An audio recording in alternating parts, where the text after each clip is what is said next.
Okay. Pass ಮಾಡಿರ್ತಾರೆ. Recording ಆಗ್ತದ್ರಿ. ಈಗ ಪಾಸ್ ಮಾಡ್ಬಿಡ್ರಿ ಅದು. Yes sir. ಅಲ್ಲ ವೇಟ್ ಮಾಡಂದ್ರೆ ಮಾಡಂತ. ಸೊ ಎಲ್ಲರಿಗೂ ನಮಸ್ಕಾರಗಳು. ನನ್ನ ಹೆಸರು ಡಾಕ್ಟರ್ ಪ್ರಸನ್ನ ಕುಲಕರ್ಣಿ ಅಂತ. ನಾನು ಶ್ರೀ ಕಾಳಭೈರೇಶ್ವರ ಆಯುರ್ವೇದಿಕ್ ಮೆಡಿಕಲ್ ಕಾಲೇಜಲ್ಲಿ ಸ್ವಸ್ಥಋತ ವಿಭಾಗದಲ್ಲಿ ಪ್ರೊಫೆಸರ್ ಆಗಿ ಕೆಲಸ ಮಾಡ್ತಾ ಇದ್ದೇನೆ. ಸೊ ಡಾಕ್ಟರ್ ಗುಹೇಶ್ ಅವರು ನನಗೆ role of like understanding diabetes in general practice ಅನ್ನೋ ಒಂದು ಟಾಪಿಕ್ ಬಗ್ಗೆ ಮಾತಾಡ್ಲಿಕ್ಕೆ ಹೇಳಿದ್ರು. ಸೊ ಓಕೆ ಅಂತ ನಾನು ಒಪ್ಕೊಂಡು ಇದಕ್ಕೆ ರೆಡಿ ಆಗಿದ್ದೀನಿ. ಸೊ ಸ್ಲೈಡ್ಸ್ ಎಲ್ಲ ಯೂಶಲಿ ಇದನ್ನೆಲ್ಲ ಇಂಗ್ಲಿಷ್ ಅಲ್ಲೇ ಇರುತ್ತೆ. ಸೊ ಈ ಒಂದು ಪ್ರೆಸೆಂಟೇಶನ್ ಕಂಗ್ಲೀಷ್ ಆಗಿರುತ್ತೆ. ಲೈಕ್ ಕೆಲವೊಂದ್ ಕಡೆಗೆ ಇಂಗ್ಲಿಷು, ಕೆಲವೊಂದ್ ಕಡೆಗೆ ಕನ್ನಡ ಯೂಸ್ ಮಾಡ್ತಾ ಮಾತಾಡ್ತಾ ಹೋಗ್ತಾ ಇದ್ದೀನಿ. ಇನ್ ಬಿಟ್ವೀನ್ ಯಾರಿಗಾದ್ರೂ ಏನಾದ್ರು ಕ್ವಶನ್ಸ್ ಇತ್ತಂದ್ರೆ ಪ್ಲೀಸ್ ಅಲ್ಲಿ ಅದನ್ನ ಸ್ಟಾಪ್ ಮಾಡ್ಬಿಟ್ಟು ನಂಗೆ ಕ್ವಶನ್ಸ್ ರೈಸ್ ಮಾಡಿ. ಮೇ ಬಿ ಅದ್ರ ಆನ್ಸರ್ ನೆಕ್ಸ್ಟ್ ಸ್ಲೈಡ್ ಅಥವಾ ಅದ್ರ ನೆಕ್ಸ್ಟ್ ಸ್ಲೈಡ್ ಆದ್ರೂ ಇರ್ಬೋದು, ಅಥವಾ ಅದನ್ನ ನಾನು ಬರ್ದಿಲ್ಲಾರ್ದಂಗೂ ಇರ್ಬೋದು. ಯಾವ್ದಕ್ಕೆ ಆಗ್ಲಿ ಕ್ವಶನ್ ಕೇಳಿಕ್ ಸಂಕೋಚ ಪಡ್ಕೋಬೇಡಿ. ಆ ಕ್ವಶನ್ಗೆ ಆನ್ಸರ್ ಕೊಟ್ಮೇಲೆ ನೆಕ್ಸ್ಟ್ ಸ್ಲೈಡಿಗೆ ಮೂವ್ ಆಗ್ಲಿಕ್ಕೆ ನನಗೂ ಈಸಿ ಇರುತ್ತೆ, ನಿಮ್ಗೂ ಕ್ಲಾರಿಟಿ ಇರುತ್ತೆ ಅರ್ಥ ಮಾಡ್ಕೊಳಕ್ಕೆ. ರೈಟ್. ಸೊ ನಾನು ಬೇಸಿಕಲಿ ಟೀಚಿಂಗ್ ಪ್ರೊಫೆಷನ್ ಇರೋದ್ರಿಂದ ನಂಗೆ ಟೈಮ್ ಹೋಗೋದೇ ಗೊತ್ತಾಗಲ್ಲ. ಒಂದ್ಸರಿ ಸ್ಟೇಜ್ ಮತ್ತೆ ಮೈಕ್ ಸಿಕ್ತಂದ್ರೆ, ಅಫ್ಕೋರ್ಸ್ ಇಲ್ಲಿ ಸ್ಟೇಜು ಇಲ್ಲ ಮೈಕು ಇಲ್ಲ, ಅದು ಬೇರೆ ವಿಚಾರ. ಸಿಕ್ತಂದ್ರೆ ಟೈಮ್ ನಾನು ಯೂಶಲಿ ನೋಡ್ಲಿಕ್ಕೆ ಹೋಗಲ್ಲ. ಡಾಕ್ಟರ್ ಗುಹೇಶ್ ಅವ್ರು ನನಗೆ ನೆನ್ಪು ಮಾಡ್ಕೊಡ್ಬೇಕು. ನನ್ ಟೈಮ್ ಆಗ್ತಾ ಇತ್ತಂದ್ರೆ ದಯವಿಟ್ಟು ನಂದು ಟಾಕ್ ನ ಸ್ಟಾಪ್ ಮಾಡಿ ಅಥವಾ ನಂಗೊಂದು ವಾರ್ನಿಂಗ್ ಸಿಗ್ನಲ್ ಕೊಡಿ. ಸೊ ದಟ್ ನಾನು ಕನ್ಸೈಸ್ ಮಾಡ್ಬಿಟ್ಟು ಅಷ್ಟಕ್ಕೆ ಅಲ್ಲಿ ಮುಗಿಸ್ಲಿಕ್ಕೆ ಟ್ರೈ ಮಾಡ್ತೇನೆ. ಫೈನ್. ಸೊ ಎಸ್, ಮತ್ತೊಮ್ಮೆ ಎಲ್ಲರಿಗೂ ಸ್ವಾಗತ. ನಾನ್ ಮಾಡ್ತಾ ಇರೋದು ಟಾಪಿಕ್ ಬಂದ್ಬಿಟ್ಟು ಅಂಡರ್ಸ್ಟ್ಯಾಂಡಿಂಗ್ ಮಧುಮೇಹ in general practice. So general practitioners ಯಾರು ಇವರು? ರೈಟ್, ನೀವುಗಳ ಜನರಲ್ ಪ್ರಾಕ್ಟೀಸ್. ನಿಮ್ಗಳಿಗೆ ಒಂದು ಸೊಸೈಟಿಯಲ್ಲಿ ಯಾವ ತರದ ಒಂದು ಸ್ಥಾನಮಾನ ಇರುತ್ತಂದ್ರೆ, ಪ್ರತಿಯೊಬ್ಬ ರೋಗಿಗೂ ಏನೇ ಬಂದ್ರು ಫಸ್ಟ್ ಪಾಯಿಂಟ್ ಆಫ್ ಕಾಂಟ್ಯಾಕ್ಟ್ ನೀವೇ ಆಗಿರ್ತೀರ. ಹೀಗಾಗಿ ಸಿಂಪಲ್ ನಾಲೆಜ್ ಹಿಡ್ಕೊಂಡು ಪ್ರತಿ ಒಂದು ಕಂಡೀಷನ್ ಅದ್ರದ್ದು ಕಾಂಪ್ಲಿಕೇಶನ್, ಅದ್ರ ಪ್ರೋಗ್ನೋಸಿಸ್ ಎಲ್ಲವೂ ನಿಮ್ಗೆ ಚೆನ್ನಾಗಿ ಗೊತ್ತಿರಬೇಕು. ಯಾಕಂದ್ರೆ you are the face of the society. ಒಂದು ಸೊಸೈಟಿಯಲ್ಲಿ ರೋಗಗ್ರಸ್ತರು ಯಾರಾದರೂ ಇದ್ದರೆ ಅವರು ಕಾಂಟ್ಯಾಕ್ಟ್ ಮಾಡೋದು ಫಸ್ಟ್ ಲೈನ್ ನೀವೇ ಅವ್ರಿಗೆ ಹೆಲ್ತ್ ಪ್ರೊವೈಡರ್ಸ್. ಅವ್ರು ಎಷ್ಟೇ ದೊಡ್ಡ ಡಾಕ್ಟರ್ ಹತ್ರ ಹೋಗ್ಲಿ, ಏನೇ ತೋರಿಸ್ಕೊಳ್ಳಿ, ಏನೇ ಮಾಡ್ಲಿ, ಅಲ್ಟಿಮೇಟ್ ಆಗಿ ನಿಮ್ಮ ಹತ್ರ ಬಂದ್ಬಿಟ್ಟು ಅವ್ರು ಮತ್ತೆ ಆ ಪ್ರಿಸ್ಕ್ರಿಪ್ಷನ್, ಎಂತ ಸೂಪರ್ ಸ್ಪೆಷಾಲಿಟಿ ಹಾಸ್ಪಿಟಲ್ ಆದ್ರೂ ಸರಿ, ನಿಮ್ಮ ಹತ್ರ ಬಂದ್ಬಿಟ್ಟು ಮತ್ತೆ ಪ್ರಿಸ್ಕ್ರಿಪ್ಷನ್ ತೋರಿಸ್ತಾರೆ. ಡಾಕ್ಟ್ರೆ, ಆ ದೊಡ್ಡ ಊರಾಗಿನ ಡಾಕ್ಟರ್, ಆ ದೊಡ್ಡ ಡಾಕ್ಟರ್ ಈ ಮೆಡಿಸಿನ್ ಬರ್ತಾರೆ, ನಾನು ಇದನ್ನ ತಗೋಬೇಕಾ ತಗೋಬಾರ್ದಾ, ಆ ಲೆವೆಲ್ಗೆ ನಿಮ್ಮೆಲ್ಲ ಅವ್ರ ವಿಶ್ವಾಸ ಇರುತ್ತೆ. ಸೊ ಈ ಒಂದು ವಿಶ್ವಾಸಕ್ಕೆ ಕಾರಣ ನಿಮ್ಮಲ್ಲಿ ಇರ್ತಕ್ಕಂಥ ಸ್ಕಿಲ್ಸ್, ನಿಮ್ಮಲ್ಲಿ ಇರ್ತಕ್ಕಂಥ ನಾಲೆಜ್, ನಿಮ್ಮಲ್ಲಿ ಇರ್ತಕ್ಕಂಥ ಒಂದು ಕಮ್ಯುನಿಕೇಶನ್ ಕೆಪಾಸಿಟಿ. ಸೊ ಹೀಗಿದ್ದಾಗ ನಮ್ಮ ಮೇಲೆ ಸ್ವಲ್ಪ ರೆಸ್ಪಾನ್ಸಿಬಿಲಿಟೀಸ್ ಜಾಸ್ತಿ ಆಗಿರುತ್ತೆ ಜನರಲ್ ಪ್ರಾಕ್ಟೀಸ್ ಮಾಡ್ಬೇಕಾದ್ರೆ. ಸೊ ಆ ರೆಸ್ಪಾನ್ಸಿಬಿಲಿಟಿ ಜಾಸ್ತಿ ಆಗಿರೋದನ್ನ ನಾವು ಸ್ಕಿಲ್ಸ್ ನ ಎನ್ಹಾನ್ಸ್ ಮಾಡ್ಲಿಕ್ಕೆ ಈ ತರದ್ದು CME ಪ್ರೋಗ್ರಾಮ್ಸ್ ಅಟೆಂಡ್ ಮಾಡೋದು ಚೆನ್ನಾಗಿರುತ್ತೆ. ಸೊ ಇವತ್ತಿನ ನಾನು ಇದನ್ನ ಪ್ರೆಸೆಂಟೇಶನ್ ನ ಜನರಲ್ ಪ್ರಾಕ್ಟೀಷನರ್ ಅಂತಾನೆ ರೆಡಿ ಮಾಡಿರೋದು. ಕೆಲವೊಂದು ಕಡೆಗೆ ಸ್ವಲ್ಪ ಥಿಯರಿಟಿಕಲ್ ಪಾರ್ಟ್ ಬರೋ ಚಾನ್ಸ್ ಇರುತ್ತೆ, ಯಾಕಂದ್ರೆ ಕ್ಲಿನಿಕಲ್ ಅಪ್ರೋಚ್ಗೆ ಅದ್ರದ್ದು ಅರ್ಥ ಆಗ್ಬೇಕಾಗುತ್ತೆ. ಅದಕ್ಕೆ ನಾನು ಅದನ್ನ ಸ್ವಲ್ಪ ಮಿಡ್ಲ್ ಅಲ್ಲಿ ಒಂದು ಸ್ವಲ್ಪ ಥಿಯರಿ ರಿಲೇಟೆಡ್ ಹಾಕೊಂಡಿರ್ತೀನಿ ನಾನು. ಸೊ ಈ ಪ್ರೆಸೆಂಟೇಶನ್ ಅಲ್ಲಿ ನಾವೇನೇನ್ ನೋಡ್ತೀವಿ, ಡಯಾಬಿಟಿಸ್ ಅಂದ್ರೆ ಏನು, ಮಧುಮೇಹ ಅಂದ್ರೆ ಏನು, ಆಯುರ್ವೇದದಲ್ಲಿ ಯಾವ ತರ ಹೇಳಿದಾರೆ ಬಗ್ಗೆ ನೀವೆಲ್ಲ ಓದಿರ್ತೀರ, ಎಲ್ಲ ಗೊತ್ತಿರುತ್ತೆ. ಇದೇನಂದ್ರೆ ಸುಮ್ನೆ ಒಂದ್ಸರಿ ಇಂಟ್ರಾಕ್ಟ್ ಆಗ್ಬಿಟ್ಟು ರಿಫ್ರೆಶ್ ಮಾಡ್ಕೊಳ್ಳೋದು, ನಾವೇನ್ ಓದಿದ್ವಿ ಅಂತ ಒಂದು ಸಣ್ಣ ಒಂದು ಟೈಮ್ ಅಲ್ಲಿ ಅದನ್ನ ರಿಫ್ರೆಶ್ ಮಾಡ್ಕೊಳ್ಳಿ ಟ್ರೈ ಮಾಡೋದೇ ಇದು ಪ್ಲಾಟ್ಫಾರ್ಮ್. ಸೊ ಈ ಒಂದು ಡಯಾಬಿಟಿಸ್ ನ ನಾವು ಹೇಗೆ ಅಸೆಸ್ ಮಾಡ್ತೀವಿ? ಈ ಅಸೆಸ್ಮೆಂಟ್ ಗೆ ಕೆಲವೊಂದು ಕ್ರೈಟೀರಿಯಾಸ್ ಇದೆ. ಒಂದು lab investigations, blood report, urine analysis, ಅದ್ರ ಮೇಲ್ಗಡೆ ಅಸೆಸ್ ಮಾಡ್ಬಿಟ್ಟು ಯಾವ ಸ್ಟೇಜ್ ಅಲ್ಲಿ ಇದೆ ಅಂತ ಅರ್ಥ ಮಾಡ್ಕೊಳ್ಳೋದು. ನೆಕ್ಸ್ಟ್ ಬಂದ್ಬಿಟ್ಟು ಹೈ ರಿಸ್ಕ್ ಗ್ರೂಪ್ ಜೊತೆಗೆ ಅವ್ರನ್ನ ಅಸೆಸ್ ಮಾಡೋದು, ಅದನ್ನ ನಾವು ನೋಡ್ತೀವಿ. ನೆಕ್ಸ್ಟ್ ದೋಷಸ್ ಜೊತೆಗೆ ಪೇಷಂಟ್ ಅಸೆಸ್ ಮಾಡೋದು, ಯಾವ ದೋಷ ಇದೆ ಇವ್ರ ಹತ್ರ, ಈ ತರ ದೋಷ ಇದ್ದಾಗ ಇದು ನನ್ನ ಮೆಡಿಸಿನ್ ರೆಸ್ಪಾಂಡ್ ಆಗುತ್ತಾನಾ ಇಲ್ಲ, ಆ ತರನೆಲ್ಲ ದೋಷ ಇಟ್ಕೊಂಡು ಅಸೆಸ್ ಮಾಡೋದು. ನೆಕ್ಸ್ಟ್ ರೋಗಿ ಬಲ ಮತ್ತು ರೋಗ ಬಲದ ಮೇಲೆ ಅಸೆಸ್ ಮಾಡೋದು. ಇದಕ್ಕೆ ಒಂದು ಸ್ಮಾಲ್ ಟೂಲ್ ಹಾಕೊಂಡಿದ್ದೀನಿ, ಅದಕ್ಕೆ ವಿಕಾರ ವಿಘಾತಕರ ಭಾವ ಅಸೆಸ್ಮೆಂಟ್ ಟೂಲ್ ಅಂತಾನೆ ಅದಕ್ಕೆ ನಾನು ಟೈಟಲ್ ಕೊಟ್ಟಿದ್ದೀನಿ. Simple 10 questions. ಆ 10 ಕ್ವಶನ್ಗೆ ನೀವು ರೆಸ್ಪಾನ್ಸ್ ಯಾವ ತರ ಬರುತ್ತೆ ಅಂತ ನೋಡಿದಾಗ ನಿಮ್ಗೆ ಒಂದು ಕ್ಲಾರಿಟಿ ಸಿಗ್ಬಿಡುತ್ತೆ. ಎಸ್, ಈ ಪೇಷಂಟಿಗೆ ನಾನು ಈ ಲೆವೆಲ್ಗೆ ಟ್ರೀಟ್ಮೆಂಟ್ ಮಾಡಬಹುದು, ಇಲ್ಲ ಇದು ತುಂಬಾ ಕಾಂಪ್ಲಿಕೇಟೆಡ್ ಕಂಡೀಷನ್ ಇದೆ, ಇದನ್ನ ಬೇರೆಯವ್ರನ್ನ ಹೆಲ್ಪ್ ತಗೊಂಡು ಮ್ಯಾನೇಜ್ ಮಾಡ್ಬೇಕಾಗತ್ತೆ, ಅಥವಾ ಈ ಪೇಷಂಟ್ಗೆ ಮೆಡಿಸಿನ್ ಇರ್ಲಾರ್ದೇ ನಾನು ಟ್ಯಾಕಲ್ ಮಾಡ್ಬೋದು, which is called as reversing diabetes mellitus. ನಾನು ಇರ್ತಕ್ಕಂಥದ್ದು ಈಗ ನಂದು ಡೊಮೈನ್ ಬಂದ್ಬಿಟ್ಟು ಅದು. ನಾನೀಗ ನನ್ನ ಪ್ರತಿ ಯಾವುದೋ ಒಂದು ಪೇಷಂಟ್ ನಾನು ನೋಡಿದಾಗ ಕೂಡ ನನ್ನ ಫಸ್ಟ್ ಫೋಕಸ್ ಬಂದ್ಬಿಟ್ಟು ರಿವರ್ಸಿಂಗ್ ಡಯಾಬಿಟಿಸ್ ಮೆಲಿಟಸ್. ಯಾಕಂದ್ರೆ ಬೇಸಿಕಲಿ ನಾನು ಸ್ವಸ್ಥವೃದ್ಧ ನಿಮ್ಗೆಲ್ಲ ಗೊತ್ತಿರೋ ಹಾಗೆ ಪ್ರಿವೆನ್ಷನ್. ನನಗಿಲ್ಲಿ ಅವ್ರು ನಿಶಾಮ್ಲಕ್ಕೆ ಆದ್ರೂ ತಗೊಳ್ಳಿ, ಸಿಟಾಗ್ಲಿಪ್ಟಿನ್ ಆದ್ರೂ ತಗೊಳ್ಳಿ, ನನ್ ಮೆಡಿಸಿನ್ ಆ ಮೆಡಿಸಿನ್ ಇಂದ ಅವ್ರನ್ನ ಹೇಗೆ ಹೊರಗೆ ತರಬೇಕಾಗಿರೋದೇ ನನ್ನ ಪ್ರಯತ್ನ ಇರುತ್ತೆ. ಆ ಒಂದು ಪ್ರಯತ್ನಕ್ಕೆ ಪೂರಕವಾಗಿ ಈ ರೋಗ ಬಲ ಮತ್ತು ರೋಗಿ ಬಲನ ನಾನು ನಂದೇ ಆದಂತ ಒಂದು ಟೂಲ್ಸ್ ಮೇಲೆ ನಾನು ಅಸೆಸ್ ಮಾಡ್ತೀನಿ, ನಾನು ಶೇರ್ ಮಾಡ್ತಾ ಇರ್ತೀನಿ ನಾನು ಈ ಒಂದು ಪ್ರೆಸೆಂಟೇಶನ್ ಕೊನೆ ಭಾಗದಲ್ಲಿ. ಅದು ಶೇರ್ ಆಗುತ್ತೆ. ನೆಕ್ಸ್ಟ್ ಇವೆಲ್ಲ ಪ್ಯಾರಾಮೀಟರ್ಸ್ ಮೇಲೆ ಇವೆಲ್ಲ ಅಸೆಸ್ ಮಾಡಿದ್ಮೇಲೆ, ನೀವು 4 ಕ್ಯಾಟಗರೀಸ್ ಅಲ್ಲಿ ಅದನ್ನ ಅಸೆಸ್ ಮಾಡಿದ್ಮೇಲೆ ಯಾವ ತರ ನಾವು ಡ್ರಗ್ಸ್ ತಗೋಬೇಕು, ಇದನ್ನ ಯಾಕೆ ತಗೋಬೇಕು, ಈ ತರದ ಒಂದು ವಿಚಾರವನ್ನ ನಾವು ನೋಡ್ಬೇಕಾಗತ್ತೆ ಅಲ್ಲಿ. ಅದಕ್ಕೆ ರೋಗಿ ಬಲ ಮತ್ತು ರೋಗ ಬಲ ಪರೀಕ್ಷೆ ಮಾಡಿದ್ಮೇಲೆ ಒಂದು ಕ್ಲಾರಿಟಿ ಸಿಗುತ್ತೆ. Selection criteria of the drugs ನಾವು ಆ ಒಂದು ಕ್ಯಾಟಗರಿಯಲ್ಲಿ ನಾವು ನೋಡ್ತೀವಿ ಇವತ್ತಿನ ಪ್ರೆಸೆಂಟೇಷನ್ ಅಲ್ಲಿ. What is expected outcome of the treatment, ನಾನ್ ಬರೆಯೋ ಪ್ರಿಸ್ಕ್ರಿಪ್ಷನ್ ಇಂದ ನನ್ನ ರೋಗಿಗೆ ನಾನು ಏನು ಬಯಸ್ತಾ ಇದ್ದೇನೆ, ಕಡಿಮೆ ಆಗ್ಬೇಕಾ, ಮೇಂಟೈನ್ ಆಗ್ಬೇಕಾ, ಅಥವಾ ರಿವರ್ಸ್ ಮಾಡ್ಬೇಕಾ, ಅಥವಾ ಇನ್ಫ್ಯಾಕ್ಟ್ ಅವ್ನಿಗೆ ಇಲ್ವೇ ಇಲ್ವಾ, ಸುಮ್ಮನೆ ಒಂದು ಫಾಲ್ಸ್ ಪಾಸಿಟಿವ್ ರಿಪೋರ್ಟ್ ತಗೊಂಡು ಬಂದಿದ್ದಾನ, ಇದು ಎಲ್ಲವನ್ನು ಅರ್ಥ ಮಾಡ್ಕೊಂಡು ನಾವು ಬರೆಯೋ ಒಂದು ಸಿಂಪಲ್ ಒಂದು ಅರ್ಶಿನ ಪುಡಿ ತಿನ್ಲಿಕ್ಕಂತ ಹೇಳಿದ್ರು ಕೂಡ what is our goal, treatment expected outcome ಏನಿರುತ್ತೆ ಅಂತ ಅಸೆಸ್ ಮಾಡೋದು ಈ ಒಂದು ಕೊನೆ ಸ್ಲೈಡ್ ಅಲ್ಲಿ ಇರುತ್ತೆ. ನಾವು ಎದಕ್ಕೆ ನಾವು ಮೆಡಿಸಿನ್ ಕೊಡಬೇಕು, ಸೊ ಇವೆಲ್ಲ ಆಸ್ಪೆಕ್ಟ್ಸ್ ನ ನಾವು ಇವತ್ತಿನ ಒಂದು ಪ್ರೆಸೆಂಟೇಷನ್ ಅಲ್ಲಿ ನಾವು ನೋಡ್ತೇವೆ. So certain facts and figures, globally 2010 ಪ್ರಕಾರ ಅರೌಂಡ್ 285 ಮಿಲಿಯನ್ ಪೀಪಲ್ಗೆ ಡಯಾಬಿಟಿಸ್ ಇತ್ತು. ಅದರಲ್ಲಿ 90% ಜನಕ್ಕೆ ಟೈಪ್ 2 ಡಯಾಬಿಟಿಸ್. ಈ ಟೈಪ್ 2 ಡಯಾಬಿಟಿಸ್ ಬಗ್ಗೆ ಮತ್ತೊಂದು ಸ್ವಲ್ಪ ಸ್ಲೈಡ್ಸ್ ಆದ್ಮೇಲೆ ರಿಫ್ರೆಶ್ ಮಾಡೋಣಂತೆ. ಸೊ ಇದರಲ್ಲಿ 1980 ಅಲ್ಲಿ 108 ಮಿಲಿಯನ್ ಇದ್ದಿದ್ದು 2014 ಅಂದ್ರೆ in the span of 20+40 34 years ಅಲ್ಲಿ 108 ಮಿಲಿಯನ್ ಇಂದ 422 ಮಿಲಿಯನ್ ಆಗಿದೆ. ಸೊ ಇನ್ ಕೇಸ್ ಏನಾದ್ರು ನೀವು ಡಯಾಬಿಟಿಕ್ ನ ಒಂದು ಸಿಗ್ನಿಫಿಕೆನ್ಸ್ ತಗೊಂಡು ಪ್ರಾಕ್ಟೀಸ್ ಸ್ಟಾರ್ಟ್ ಮಾಡಿದ್ರೆ you will get too many cases of diabetes in your regular practice. ಅದಕ್ಕೆ ನೀವು ಫೋಕಸ್ ಮಾಡ್ಕೊಂಡು ಒಂದ್ ಸ್ವಲ್ಪ ನಿಮ್ದು ಮೈಂಡ್ ಸೆಟ್ ನ ಚೇಂಜ್ ಮಾಡ್ಕೊಂಡು ಹೋದ್ರೆ ನಿಮ್ದು ಪೇಷಂಟ್ ಪಾಪ್ಯುಲೇಷನ್ ತುಂಬಾನೇ ಜಾಸ್ತಿ ಇರುತ್ತೆ, ಎಸ್ಪೆಷಲಿ ಇಂಥ ಒಂದು ನಾನ್ ಕಮ್ಯುನಿಕೇಬಲ್ ಡಿಸೀಸಸ್. ಸೊ ಈ ಇನ್ಕ್ರೀಸ್ ಆಗ್ಲಿಕ್ಕೆ ಏನ್ ಕಾರಣ, simple western style diet, western life styles. ಏನಾಗಿದೆ ಅಂದ್ರೆ ಒಂದು ಸಿಂಪಲ್ ಒಂದು AD ಅಮೆರಿಕನ್ ಡಯಾಬಿಟಿಕ್ ಅಸೋಸಿಯೇಷನ್ ಒಂದು ಸಿಂಪಲ್ ಎಕ್ಸಾಂಪಲ್ ಮಾಡ್ತಾರೆ. ಒಂದು ಫ್ಯಾಮಿಲಿಯಲ್ಲಿ ಆ ಒಂದು ಫ್ಯಾಮಿಲಿ ಮೆಂಬರ್ಗೆ ಏನಾದರೂ ಬೈಕ್ ತಗೊಂಡ್ರೆ ಡಯಾಬಿಟಿಸ್ ಬರ್ಲಿಕ್ಕೆ ಅಲ್ಲಿಂದ ಮೊದಲೇ ಸ್ಟೆಪ್ ಸ್ಟಾರ್ಟ್ ಆಯ್ತು ಅಂತ ಹೇಳ್ತಾನೆ ಅವನು. ಯಾಕೆ ಬೈಕ್ ತಗೊಂಡ್ರೆ ಸಣ್ಣ ಪುಟ್ಟ ಕೆಲಸಕ್ಕೂ, ಇಲ್ಲಿಂದ ಒಂದು ಇಸ್ತ್ರಿ ಮಾಡ್ಸ್ಕೊಂಡ್ ಬರ್ಲಿಕ್ಕೂ ಬೈಕ್ ತಗೊಂಡ್ ಹೋಗ್ತಾನೆ, ಅವನಿಗೆ ಬೇಕಾಗೋ ಸಕ್ಕರೆ ಖರೀದಿ ಮಾಡ್ಲಿಕ್ಕೆ ಅವ್ನು ಬೈಕ್ ತಗೊಂಡೇ ಹೋಗಿ ಬರ್ತಾನೆ. ಆಫೀಸ್ಗಂತೂ ಸರಿ ಮುಂಚೆ ಅವನು ಬಸ್ಸಿಗೆ ಹೋಗ್ಬಿಟ್ಟು ಅಲ್ಲಿಂದ ಹತ್ಕೊಂಡು ಹೋಗಿ ಇಳಿದು ಹತ್ತು ಏನೋ ಮಾಡ್ತಾ ಇದ್ದ, ಈಗ ಅದು ಯಾವುದು ಮಾಡಲ್ಲ. ಸೊ ಒಂದು ಸಿಂಪಲ್ 2 ವೀಲರ್ ಮನೆಗೆ ಬಂತಂದ್ರೆ ಡಯಾಬಿಟಿಸ್ ಬರೋ ಎಲ್ಲಾ ಸಾಧ್ಯತೆ ಇದೆ ಅಂತ ಅನ್ಕೊಳ್ಳೋ ಸ್ಟೇಜಿಗೆ ನಾವು ಬರ್ತಾ ಇದೀವಿ. ಅಷ್ಟೊಂದು ಕಾಮನ್ ಆಗ್ಬಿಟ್ಟಿದೆ. Plus western style diet, Pepsi, coke, ಯಾವ ಎಲ್ಲ ಏರೇಟೆಡ್ ಡ್ರಿಂಕ್ಸ್ ಬಂತು, ಹೈ ಕ್ಯಾಲೋರಿಕ್ ಫುಡ್ ಬಂತು, ಜಂಕ್ ಫುಡ್ಸ್ ಇಂದ ಇವೆಲ್ಲವುಗಳಿಂದ ನಾವು ಸುಮಾರು ಪೇಷಂಟ್ಸ್ ನ ನೋಡ್ತಾ ಇದೀವಿ. ಈ ಒಂದು ಡ್ರಾಸ್ಟಿಕ್ ಆಗಿ ಜಂಪ್ ಆಗ್ಲಿಕ್ಕೆ ಇವು 2 ಮುಖ್ಯವಾದ ಕಾರಣ, ಒಂದು urbanisation, life styles and diet. Next ನಾವೀಗ ನೋಡ್ತಾ ಇರೋದು 2 ತರವಾದ ಡಯಾಬಿಟಿಕ್ ಕೇಸಸ್. ಒಂದು ಡಯಾಬಿಟಿಕ್ ಅಂತ ಡಯಾಬಿಟಿಕ್ ಪೇಷಂಟ್ಗೆ ಗೊತ್ತಿರೋದು, ಇನ್ನೊಂದು ಡಯಾಬಿಟಿಸ್ ಆ ಪೇಷಂಟ್ ಗೊತ್ತಿರಲಾರ್ದೆ ಇರೋದು. ಇದು ತುಂಬಾ ಡೇಂಜರ್. ಈ ಫಸ್ಟ್ ಕ್ಯಾಟಗರಿಯಲ್ಲಿ ಆ ಪೇಷಂಟ್ ಗೊತ್ತಿರುತ್ತೆ, ಎಸ್ ನಂಗೆ ಡಯಾಬಿಟಿಸ್ ಇದೆ ಅಂತ, ಅವ್ನಿಗೆ ಏನ್ ಪಾಲನೆ ಮಾಡ್ಬೇಕು, ಪಾಲನೆ ಮಾಡ್ತಾನೋ ಬಿಡ್ತಾನೋ ಸೆಕೆಂಡರಿ, ಬಟ್ ಅಟ್ಲೀಸ್ಟ್ ಅವ್ನಿಗೆ ಗೊತ್ತಿರುತ್ತೆ ನಂಗೆ ಡಯಾಬಿಟಿಸ್ ಇದೆ ಅಂತ. ಆದ್ರೆ ಅದ್ರದಷ್ಟು ಒಂದು 30% ಅಷ್ಟು ಜನ ಅನ್ಡಯಾಗ್ನೋಸ್ಡ್ ಇದ್ದಾರೆ. ಇದು ಲಾಂಗ್ ಬ್ಯಾಕ್ ಸ್ಟಾಟಿಸ್ಟಿಕ್ಸ್. ಈಗಿನ ಸ್ಟಾಟಿಸ್ಟಿಕ್ಸ್ ಅಲ್ಲಿ ಇನ್ನೂ ದೊಡ್ಡದೇ ಬರುತ್ತೆ.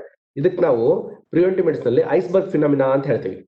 ಈಗ ನಾವು ಒಂದು ಮಂಜಿನ ಗಡ್ಡೆ ಸಮುದ್ರದಲ್ಲಿ ನೋಡಿದಾಗ ಮೇಲ್ಗಡೆ ಇರೋದು ಬರೀ 10 to 15% ಮಾತ್ರ, ಒಳಗಡೆ ದೊಡ್ಡೊಂದು ಮಂಜಿನ ಗಡ್ಡೆ ಇರುತ್ತೆ. ಈ ಡಾಕ್ಟರ್ಸಿಗೆ ಕಾಣೋದು ಬರೀ ಮೇಲ್ಗಡೆ ಇರೋ ಮಾತ್ರ ಟಿಪ್ ಆಫ್ ಐಸ್ಬರ್ಗ್ ಅಂತ ಹೇಳ್ತೀವಿ, ಅಷ್ಟು ಮಾತ್ರ ಡಾಕ್ಟರ್ಗಳಿಗೆ ಕಾಣೋದು. ಕೆಳಗಡೆದು ಆ ಜನಕ್ಕೆ ಗೊತ್ತಾಗಲ್ಲ, ಗೊತ್ತಿದ್ರು ಕೂಡ ಹೆದರ್ಕೊಂಡ್ಬಿಡ್ತಾರೆ. ಅಯ್ಯೋ ನಾನು ಈ ತರ ರಿಪೋರ್ಟ್ ತಗೊಂಡೋಗಿ ಅಥವಾ ನಂಗೆ ಶುಗರ್ ಇದೆ ಅಂತ ಯಾರಿಗಾದ್ರೂ ಹೇಳ್ಬಿಟ್ರೆ ನನಗೆ ಜೀವನ ಪರ್ಯಂತ ಮೆಡಿಸಿನ್ ತಿನ್ಲಿಕ್ಕೆ ಇದು ಮಾಡ್ಬಿಡ್ತಾರೆ, ಅದಕ್ಕೆ ನಾನು ಯಾವ್ದು ಮಾಡೋದ್ ಬೇಡ, ಹಾಗಲಕಾಯಿ ತಿನ್ಕೊಂಡೆ ಆರಾಮಾಗಿ ಇದ್ಬೋಣ ಅನ್ನೋ ಒಂದು ಎಷ್ಟೋ ಜನ ಇರ್ತಾರೆ. ಅನ್ಡಯಾಗ್ನೋಸ್ ಕೇಸಸ್ ಸಾಕಷ್ಟು ಮಟ್ಟಿಗಿದೆ. ಸೊ ಅಂತವರೆಲ್ಲ ಹುಡುಕಿ ನಾವು ತೆಗೆದು ಟ್ರೀಟ್ ಮಾಡ್ಬೇಕಾಗಿರೋ ಒಂದು ಜವಾಬ್ದಾರಿ ನಮ್ಮ ಮೇಲಿದೆ. ಅಥವಾ ಟ್ರೀಟ್ಮೆಂಟ್ ಅಂದ್ರೆ ಈವನ್ ಒಂದು ಸಿಂಪಲ್ ಡಯಟ್ ಅಲ್ಲಿ ಕೂಡ ಅದನ್ನ ಮ್ಯಾನೇಜ್ ಮಾಡ್ಬೋದು, ಬಟ್ ಆ ಪೇಷಂಟ್ಗೆ ಮನವರಿಕೆ ಮಾಡ್ಕೊಡೋ ಹೇಳ್ಬೇಕಂತ ಜವಾಬ್ದಾರಿ ನಮ್ಮಂತ ಡಾಕ್ಟರ್ಸ್ ಮೇಲಿದೆ. ಈ diabetic prevalence rate globally around 366 million ಆಗ್ತಾರೆ ಅಂತ ಹೇಳ್ತಾ ಇದ್ದಾರೆ. ಅದರಿಂದ ಇಂಡಿಯಾ ಕಾಂಟ್ರಿಬ್ಯೂಷನ್ ತುಂಬಾ ಜಾಸ್ತಿ ಆಗೋ ಚಾನ್ಸ್ ಇದೆ. ಇಂಡಿಯಾಗೆ ಡಯಾಬಿಟಿಕ್ ಕ್ಯಾಪಿಟಲ್ ಅಂತಾನೂ ಕೂಡ ಹೇಳ್ತಾರೆ. ಸೊ ಇವೆ ಸೇಮ್ ಸ್ಟಾಟಿಸ್ಟಿಕ್ಸ್. ಹಾವೇರಿ ಡಿಸ್ಟಿಕ್ ಬಂದಾಗ ಏನಾಗುತ್ತೆ, according to 2011 census around 16 lakhs population Haveri district ಅಲ್ಲಿ. ಈಗ ಅದು 25 lakhs ಹೋಗಿರ್ಬೋದು. We don't have actual facts and figures with respect to Haveri population. ಅದರಲ್ಲಿ ಅರೌಂಡ್ 70-75% ಜನ ಹಳ್ಳಿಯಲ್ಲಿ ಇರ್ತಾ ಇದ್ರು. ಡಯಾಬಿಟಿಸ್ ಬರೀ ಪಟ್ಟಣದವ್ರಿಗೆ ಬರುತ್ತಾ? ಅಂತವ್ ಯಾವ ರೂಲ್ಸ್ ಇಲ್ಲ. ಈಗ ಯಾವ ಊರುಗಳಲ್ಲಿ ಬೈಕ್ ಇದೆನೋ ಆ ಊರುಗಳಲ್ಲೆಲ್ಲ ಶುಗರ್ ಬರೋ ಚಾನ್ಸಸ್ ಇದೆ. ಅಷ್ಟು ಕಾಮನ್ ಆಗ್ಬಿಟ್ಟಿದೆ. ಈ ಗೌತಮ್ ಬುದ್ಧ ಹೇಳ್ತಾರಲ್ಲ, ಸಾವಿಲ್ಲದ ಮನೆಯಿಂದ ಸಾಸಿ ತಗೊಂಬಂದಂಗೆ ಯಾವ ಫ್ಯಾಮಿಲಿಯಲ್ಲಿ ಡಯಾಬಿಟಿಸ್ ಇಲ್ಲ ಅಂತ ನಾವು ಹುಡುಕೋ ಪ್ರಸಂಗ ಬರ್ತಾ ಇದೆ ಈಗ. ಅಷ್ಟೊಂದು ಕಾಮನ್ ಆಗ್ತಾ ಇದೆ.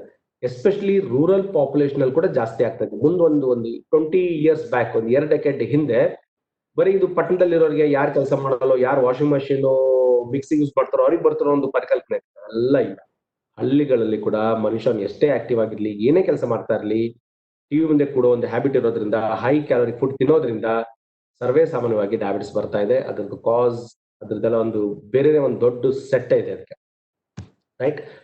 ಎಸ್, ಇವೆಲ್ಲವನ್ನು ನೋಡಿದಾಗ ಎಸ್, ಹಾವೇರಿ ಪಾಪ್ಯುಲೇಷನ್ ಅಷ್ಟಿದೆ, ಇಂಡಿಯಾದಲ್ಲಿ ಎಷ್ಟು ಪ್ರಿವಿಲೆನ್ಸ್ ಇದ್ರೂ ಹಾವೇರಿಯಲ್ಲೂ ಅಷ್ಟೇ ಪ್ರಿವಿಲೆನ್ಸ್ ಆಗಿದೆ. ಸೊ ನಿಮ್ಗೆ ಡಯಾಬಿಟಿಕ್ ಟ್ರೀಟ್ ಮಾಡತಕ್ಕಂತ ಸ್ಕೋಪ್ ತುಂಬಾ ಜಾಸ್ತಿ ಇರುತ್ತೆ. ಸೊ ನಿಮ್ಗೆ ಕರೆಕ್ಟ್ ಆಗಿ ಗೊತ್ತಿರ್ಬೇಕು, ಈ ಸ್ಟೇಜ್ ಅಲ್ಲಿರೋ ಪೇಷಂಟ್ ನಾನು ಎಷ್ಟು ದಿನಕ್ಕೆ ಕಂಟ್ರೋಲ್ ಮಾಡ್ಲಿಕ್ಕೆ ಸಾಧ್ಯ, ಎಷ್ಟು ದಿನಕ್ಕೆ ಮೆಡಿಸಿನ್ ಬಿಡಿಸೋ ಅಟೆಂಡ್ ಮಾಡ್ಲಿಕ್ಕೆ ಸಾಧ್ಯ, ಎಷ್ಟು ದಿನ ಆದ್ಮೇಲೆ ಮೆಡಿಸಿನ್ ಬಿಡಿಸ್ಬೋದು.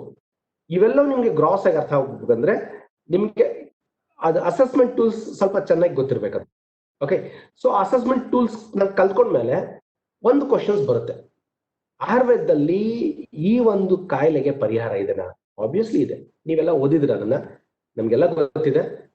ಇದು ಆಯುರ್ವೇದದಲ್ಲಿ ಪ್ರಮೇಹ, ಮಧುಮೇಹ ಅನ್ನೋ ಒಂದು ಕಾನ್ಸೆಪ್ಟ್ ಅಲ್ಲಿ ಅದನ್ನ ಎಕ್ಸ್ಪ್ಲನೇಷನ್ ನಮ್ಗೆ ಸಿಗುತ್ತೆ. ವಾತ ಪಿತ್ತ ಕಫ ಟೈಪ್ಸ್ ನ ಇದಕ್ಕೆ ಜಾಸ್ತಿ ಟೈಮ್ ತೊಗೊಳಲ್ಲ. ಸೊ ಒಂದು ಏನ್ ಹೇಳ್ತಾನೆ, ಪ್ರಭುತ ಅವಿಲ ಮೂತ್ರತ, ಯಾವ ಒಂದು ಕಂಡೀಷನ್ ಅಲ್ಲಿ ಹೆಚ್ಚಿನ ಒಂದು ಮೂತ್ರ ಬರ್ತಾ ಇರುತ್ತೋ ಮತ್ತೆ ಮೂತ್ರದ ಕನ್ಸಿಸ್ಟೆನ್ಸಿ ಚೇಂಜ್ ಆಗಿರುತ್ತೋ, ಅವಿಲತ ಟರ್ಬಿಡಿಟಿ ಜಾಸ್ತಿ ಆಗಿರುತ್ತೋ ಅಂತ ಒಂದು ಕಂಡೀಷನ್ಗೆ ನಾವು ಪ್ರಮೇಹ ಅಂತ ಹೇಳೋದು. ಸೊ ವಾತಪಿತ್ತ ಕಫ ಡಿಫ್ರೆಂಟ್ ಟೈಪ್ಸ್ ಇದೆ, ಅದೆಲ್ಲ ನೀವು ಓದಿರ್ತಾರ, ಮತ್ತೆ ಆ ಒಂದು ಥಿಯರಿ ಪಾರ್ಟಿಗೆ ಹೋಗೋದು ಬೇಡ. ಸೊ ಇಲ್ಲಿ ಈ ಕ್ಲಾಸಿಫಿಕೇಶನ್ ಆಯುರ್ವೇದದಲ್ಲಿ ಯಾವ ತರ ಮಾಡಿದ್ದಾರೆ, ಇದು ತುಂಬಾ ಇಂಪಾರ್ಟೆಂಟ್ ಈಗ. ಯಾಕಂದ್ರೆ ಎಷ್ಟೋ ಸರಿ ನಾವು ಈ ಒಂದು ವಿಜುವಲೈಸೇಷನ್, ಇನ್ಸ್ಪೆಕ್ಷನ್ ಅಂತ ಹೇಳ್ತೀವಿ, ಅದನ್ನ ನೋಡಿದಾಗೆ ನಮಗೊಂದು ಕ್ಲಾರಿಟಿ ಸಿಕ್ಬಿಡುತ್ತೆ. ಒಂದು ಪೇಷಂಟ್ ಒಳಗಡೆ ಬಂದಾಗ ಅವನ ಒಂದು ನಾವೇನ್ ಸ್ಕ್ಯಾನ್ ಮಾಡ್ತೀವಲ್ಲ, ಡಾಕ್ಟರ್ಸ್ ಕಣ್ಣು ತುಂಬಾ ಪವರ್ಫುಲ್. ಒಂದ್ಸರಿ ಮೇಲಿಂದ ಕೆಳಗಡೆ ನೋಡ್ಬಿಟ್ರೆ ಎಷ್ಟೋ ಒಂದು ನಾವು ಇದನ್ನ ಅಬ್ಸರ್ವ್ ಮಾಡ್ಬಿಡ್ತೀವಿ ಅಲ್ಲಿ. ಸೊ ಒಂದಂತ ಅಬ್ಸರ್ವೇಷನ್ ಡಯಾಬಿಟಿಕ್ಸ್ ಸಂಬಂಧಪಟ್ಟ ಬಂದಾಗ based on physical appearance of body, ಸ್ಥೂಲ ಮೇಹಿನ ಕೃಷ್ಣ ಮೇಹಿನ ಅಂತ